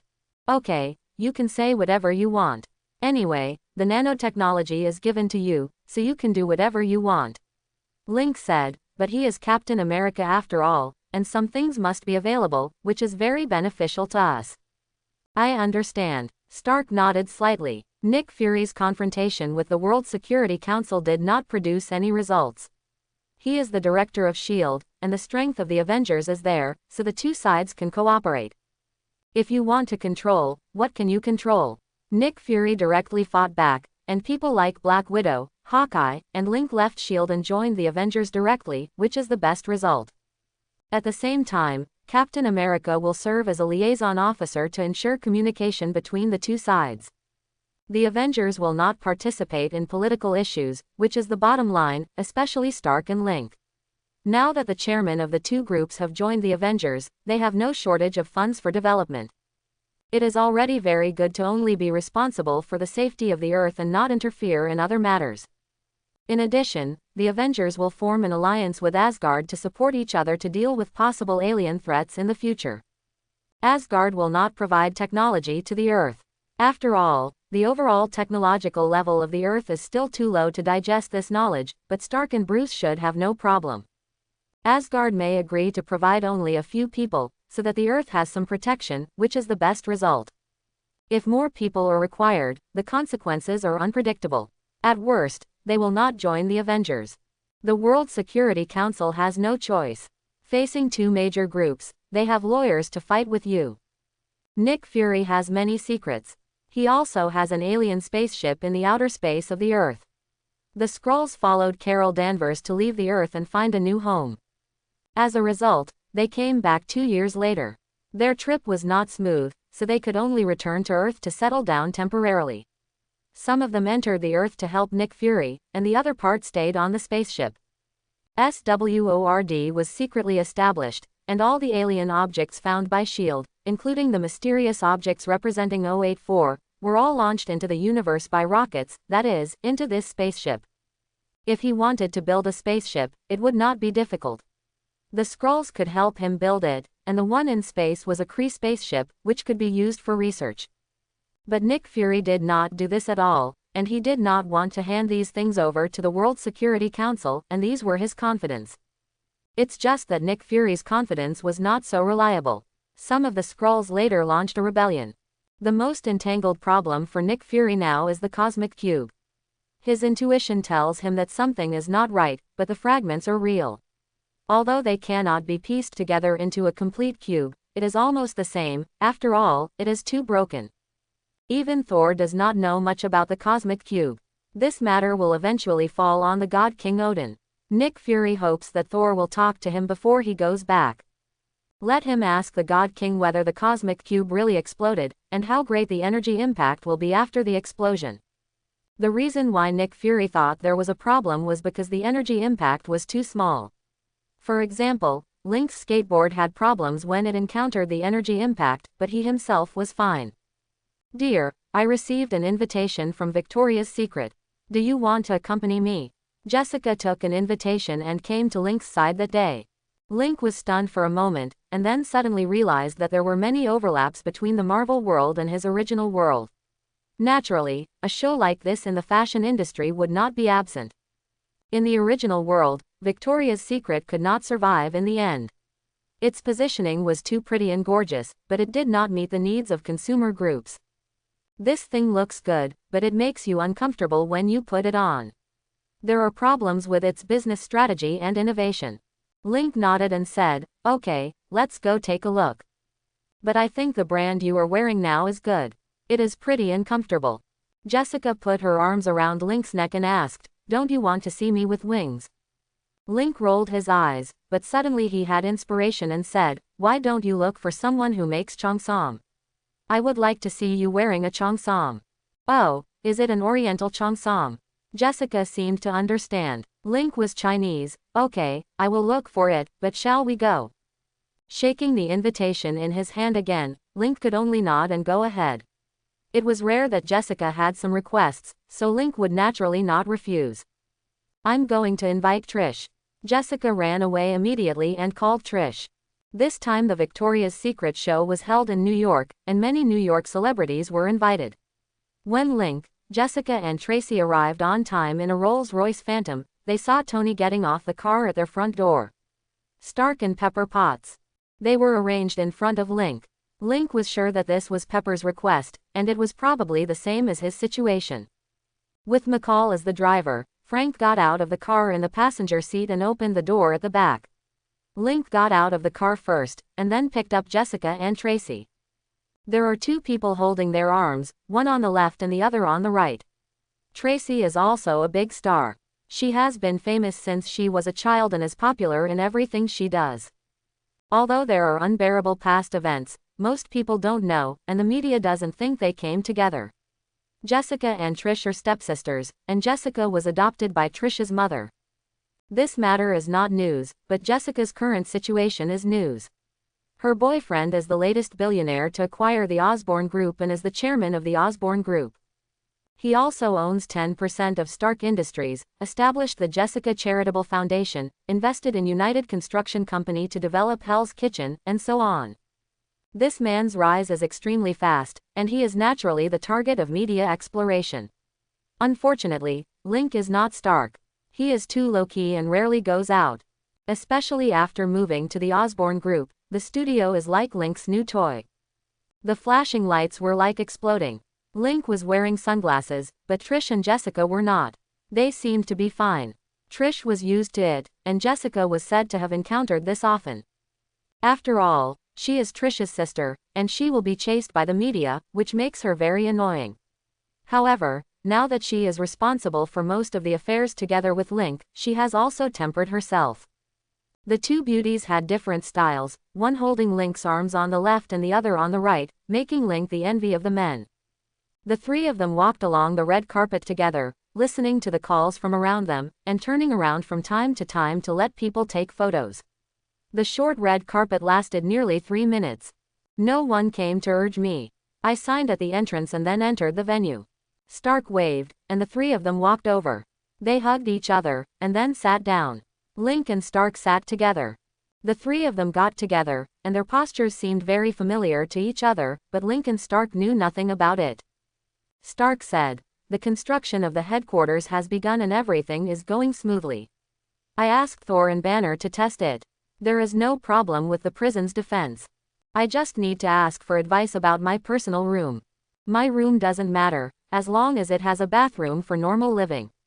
Link said, "The Captain and Black Widow are the permanent residents. Hawkeye is married, and his home address is a secret. This must be kept secret."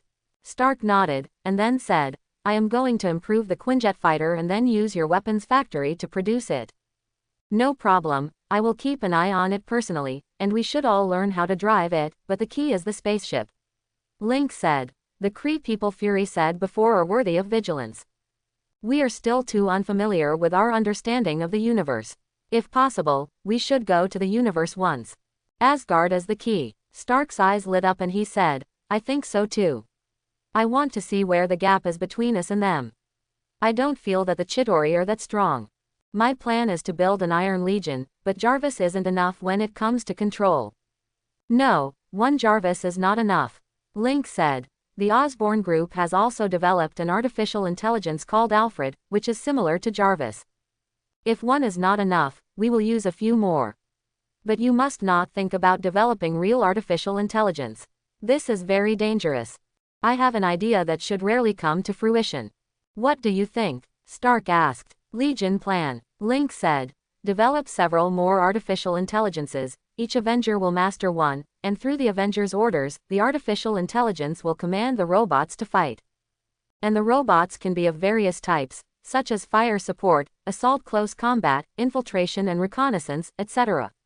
These are closely related to the Avengers, and let the artificial intelligence learn the habits of the controller. Make use of the aspects that each Avenger is good at, so there is no need to worry about artificial intelligence rebellion. You must know that once real artificial intelligence is developed, they will control war weapons. The Chitauri have mastered advanced civilization.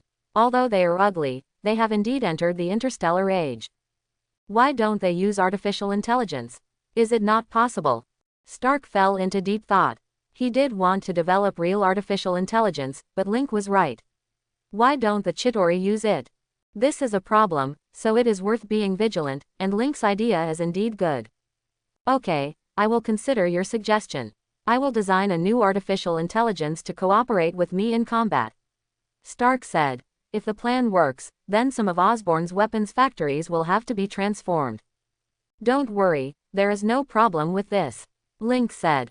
Just as the two of them were whispering, the music started and the applause was thunderous. Let's not talk about how Victoria's Secret's underwear is made, but they are very successful in this kind of show. As everyone knows, the most popular thing in New York is shows, and various charity shows and political shows emerge in an endless stream. The supermodels began to appear one by one, and what they wore seemed a little weird to Link. Anyway, it didn't fit his aesthetic. Stark was also uninterested. Link asked, "Do you like this type of underwear?" "No," Stark shook his head and said, "it doesn't seem pretty to me." "These models are good, Lin, you really don't have other women." "Stark, I don't even go out," Link said. "Women, it's not easy to have one that suits you, especially to have love, one is enough." Link really thought so. For enjoyment, he only had bourbon and cigars, and there were also delicacies. He didn't have high requirements for housing and clothing. As for women, Jessica was the most suitable for him. After all, they were all special. "You really are." Stark was speechless. He has changed now, but he used to spend money on wine and women, and he thought he enjoyed too much. And what about Link? This is an absolutely good man. Then will you buy it for Jessica? Stark asked. It depends on the situation. I'm not short of money. If she likes it, I'll buy it. She doesn't ask for anything at ordinary times. How can I not satisfy such a small request? Link said. That's right, I hope she doesn't wear it at night. I don't like wings. Quote. The two men looked at each other, then shut up tacitly and began to appreciate the beauty. Whether they like the clothes or not, the models' figures are at least good, and it's not boring to look at them. To put it bluntly, the things here don't meet Link's aesthetics. The three women were chattering on the side, and they seemed to have to comment on each set. The height of the three of them was not short. Jessica was 175 centimeters, Tracy was 172 centimeters, and Pepper was 175 centimeters. With high heels, their height instantly exceeded 180 centimeters. That is to say, Stark and Link are tall enough, otherwise, standing with them, the pressure is too great. And many of these models are over 180 centimeters tall, plus high heels, and the perspective problem of the audience, they seem taller. Fortunately, it didn't last long. When it was over, Link stood up and applauded symbolically, and then asked Jessica what she thought. If you really want to buy it, but Jessica finally gave up the idea. After talking to you that day, I went to the Victoria's Secret store to have a look, and I tried it, and it was really uncomfortable. Then, Jessica said in Link's ear, I customized the cheongsam, it's at home. Link's eyes lit up, and he pulled Jessica and said, then we should go home as soon as possible. After sending Tracy back, the two hurried back home. Jessica went to the cloakroom, and when she came out again, she was already wearing a red cheongsam. Link's eyes lit up. The workmanship was really good. Where did you find the tailor? I'll make sure he makes clothes for you in the future. I think it's good too, but now is not the time to talk about tailors. Jessica put her arms around Link's neck, and the two of them were entangled together. There was also a studio below their bedroom, but there was no equipment here. Instead, there was a support and buffer structure to disperse the pressure on the bedroom floor. This is a very necessary design. The floor is strong and the support is increased at the same time, so that the force from above is dispersed to the main support around. At the same time, during the process of force transmission, a multi-stage buffer structure is adopted to gradually reduce the pressure. After all, the main support is the life gate of the building, and it must not bear too much force. Through multiple stages of buffering, the force reaching here is minimized and within the tolerance range. Of course, Link will not use his full strength, and Jessica can't stand it. This building can't bear his huge power. In fact, it mainly introduces Jessica's strength, such as her position on top. Don't underestimate Jessica's strength. With exercise, her strength continues to grow, but her strength is not as good as Hulk's. The gap between the two is incalculable. Hulk's power will increase with anger, which Jessica cannot do. Her training only stimulates her potential. Her power comes from mutation, which comes from a drug. The construction of the Avengers headquarters is progressing very quickly. Money means you can do whatever you want. Stark uses the team of Stark Industries to be responsible for the construction, which is carried out in 3 shifts. There are many heavy equipment used, so the construction efficiency is extremely fast. The road leading to the Avengers headquarters has been completed, and the base of the headquarters has also been completed. The remaining construction parts are much simpler. The slowest construction period is actually equipment installation and decoration, which requires slow work, but the Avengers have nothing to do anyway, and everyone is now free. Loki is imprisoned in S.H.I.E.L.D., Thor is dating Jane Foster, Bruce Banner is helping Stark, and Link is still in the RU-00260 of drugs at the Osborn Group. He is responsible for guidance and review. Captain America was familiar with S.H.I.E.L.D.'s business, Hawkeye went home to rest, and Black Widow stayed with Captain America, responsible for introducing him to S.H.I.E.L.D.'s situation and training him to use some equipment. Phil Coulson did not join the Avengers. Nick Fury had high hopes for him, so he would not let him join the Avengers. It is not difficult to obtain information about the Avengers, or Nick Fury does not need the Avengers yet. Many Avengers have shown their faces before, or Link is the only one who has shown his face. He has always been wearing a battle suit and a helmet, so others don't know who he is. The reappearance of Captain America also made the world boil. In this Marvel universe, Captain America is very well known on Earth. He is the first superhero known to everyone. The American people are very concerned about the reappearance of Captain America, and there is a lot of demand for it. S.H.I.E.L.D. reported this matter to the Avengers. The Avengers are now considered to be established. The first thing is about whether Steve Rogers should go to the media to respond to people's calls. The Avengers then called everyone to a meeting to discuss this matter collectively. The Avengers adopted a voting system, that is, after explaining the reasons to everyone, and then voting collectively, the minority obeys the majority. Even if you are unwilling, you have to obey instead of walking away, which would be irresponsible. Link must fundamentally prevent the emergence of a divisive situation so that he can protect himself. It is not necessary to arrive at the Avengers headquarters, even a video conference is fine. Hawkeye and Thor used video. Of course, Thor joined under the guidance of Jane Foster. Everyone, this is what happened. Steve Rogers introduced the situation. Natasha suggested that I ask everyone's opinions. Thor said, "What use can this interview have?" Natasha said, "Interviews can help the public understand us better. The public opinion outside is very complicated now, and the attitude towards us is also diverse. I think Captain America's appearance in the media is an opportunity for us. She was an agent and spy before, so she knows these very well, and her opinions are quite clear." Stark said, "It doesn't matter, I don't care much about other people's opinions." Stark does his own thing, so he naturally doesn't care, but does he really not care? Link denied this. Stark's genius is both an advantage and a disadvantage. Of course, his heart is actually kind, especially after experiencing the kidnapping incident. Ethan's death has stimulated him a lot. Link said, "You can go to the media and find a talk show with the greatest influence, and appear in front of the public in a conversational way. Captain's deeds are widely known around the world, and many people are curious about him. Everyone hopes to know about Captain's situation. Of course, the same is true for us Avengers. Natasha can go with him." Stark said, "Lynn, you should actually go. Your psychology is very useful in this kind of show, and you are the only Avenger who has not appeared before. Link was full of black lines. He actually didn't want to show up, but this is the current situation. He is the only Avenger who remains mysterious. This is a bit unfair to others. Link thought for a moment and said, okay, but Natasha needs to go too. The three of us are a good match, and women have advantages. Does anyone have any other opinions? What about Thor? Hawkeye asked. He's a real alien, should he go too?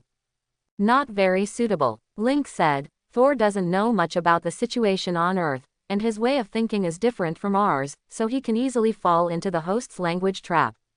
Like the captain, he's actually used to facing the media. You know, he also toured the United States back then. Natasha is an agent, she can identify language traps, and I have psychology, so I think I should be careful when I go to the media for the first time. You know, many people stand against us and attack us in order to attract attention. It's right to be careful when you appear in public for the first time. That's decided. Steve Rogers nodded. The three of us will go first, and the others will go later. After it was confirmed, Natasha was responsible for contacting. She was the Avengers' external liaison officer, and she was responsible for all matters in this regard. Captain America is responsible for contacting S.H.I.E.L.D., which is worthy of the trust of both parties. Of course, it is the easiest thing for S.H.I.E.L.D. to deceive the Avengers.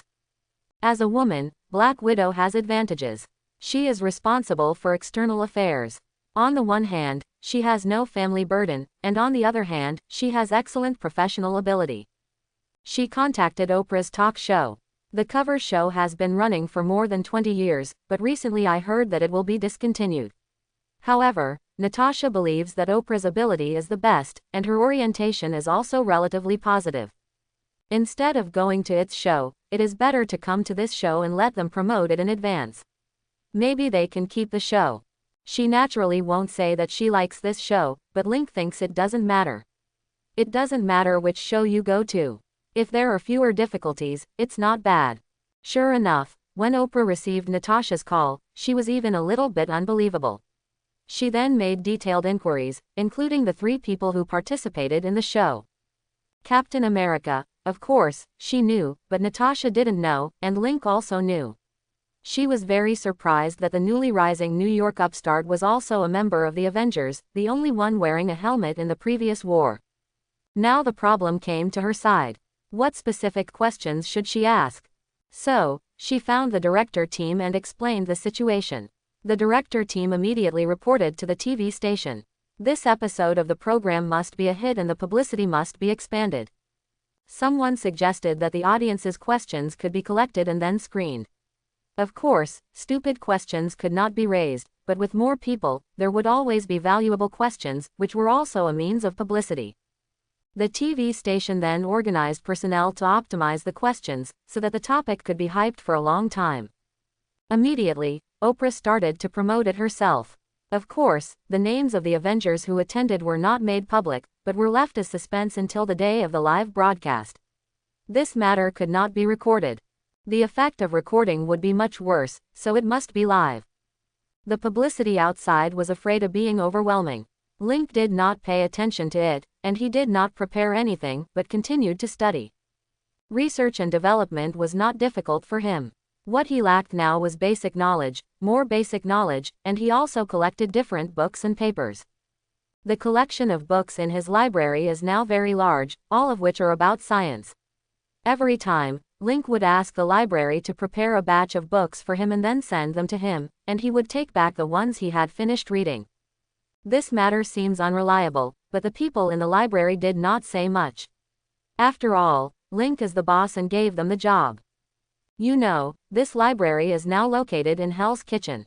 For some children who want to change their destiny, this is a very precious place.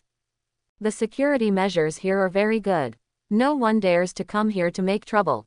It is an absolutely quiet place and very suitable for learning. Finally, the time for the live broadcast of the program has come. This time they set off in battle suits. The new battle suits have been designed. Natasha's battle suit is still the style of S.H.I.E.L.D., which shows her figure to the fullest. There is also a pistol on the right thigh. Captain America's battle suit has become dark, which is the battlesuit in Captain America 2. Nanotechnology is used and titanium alloy is used. There is an inner lining inside, and the nano can fit the body, so it will not be uncomfortable. Link's battle suit is still his own, and he also carries weapons. The three of them arrived at the TV station building in his Rolls-Royce. As soon as they got off the car, they saw the media reporters and the masses gathered on both sides. Some supported and some opposed. The three of them walked directly into the TV station building without caring. Oprah received them, took the elevator all the way to the studio and sat on the floor, and then asked them to wait in the reception room. Link looked around to prevent any unexpected situations. After all, there are crazy people everywhere, so he didn't want to encounter any terrorist attacks. He used the X-ray vision to observe and confirmed that it was safe before retracting his sight. Oprah, as the host, took the stage first, and the live broadcast started. She made an opening speech, and then solemnly invited the Avengers to come on stage. The music sounded, and Link and the other two stood up. Captain America was in front, Black Widow was in the middle, and Link was at the end, entering the studio one by one. The audience was very enthusiastic, and the shouting almost lifted the ceiling, until Steve pressed his hand. After all, he had seen many such scenes, with larger venues and more people. "Welcome, three of you. I see that your costumes are different. Is this your battle suit?" Oprah stood beside them and asked. Steve said, "Yes, they are all newly designed battle suits, using new technology." "What technology?" Oprah asked. Steve turned to look at Link. "Lynn, show me." Link nodded at his helmet, and then retreated like a tide. "Wow." Not only Oprah, but all the audience exclaimed, and Link said, "Nanotechnology, I believe everyone has seen it in science fiction movies, but it is not science fiction. At present, it will not be used in business, but simply used in the Avengers. It's amazing technology. Please take a seat, and start our conversation today." Oprah skillfully controlled the progress of the program. In fact, there is no time limit for the program today, because the ratings have exploded at this time, and more than 1 billion people around the world are watching. Tonight's advertisements have been sold out long ago, and the TV station has made money anyway, and the Avengers don't care about the money, so the TV station cooperates with them very well. After sitting down, Oprah asked, "We have collected opinions from audiences around the world and sorted out some questions. Among them, the most concerned question is, do aliens exist?"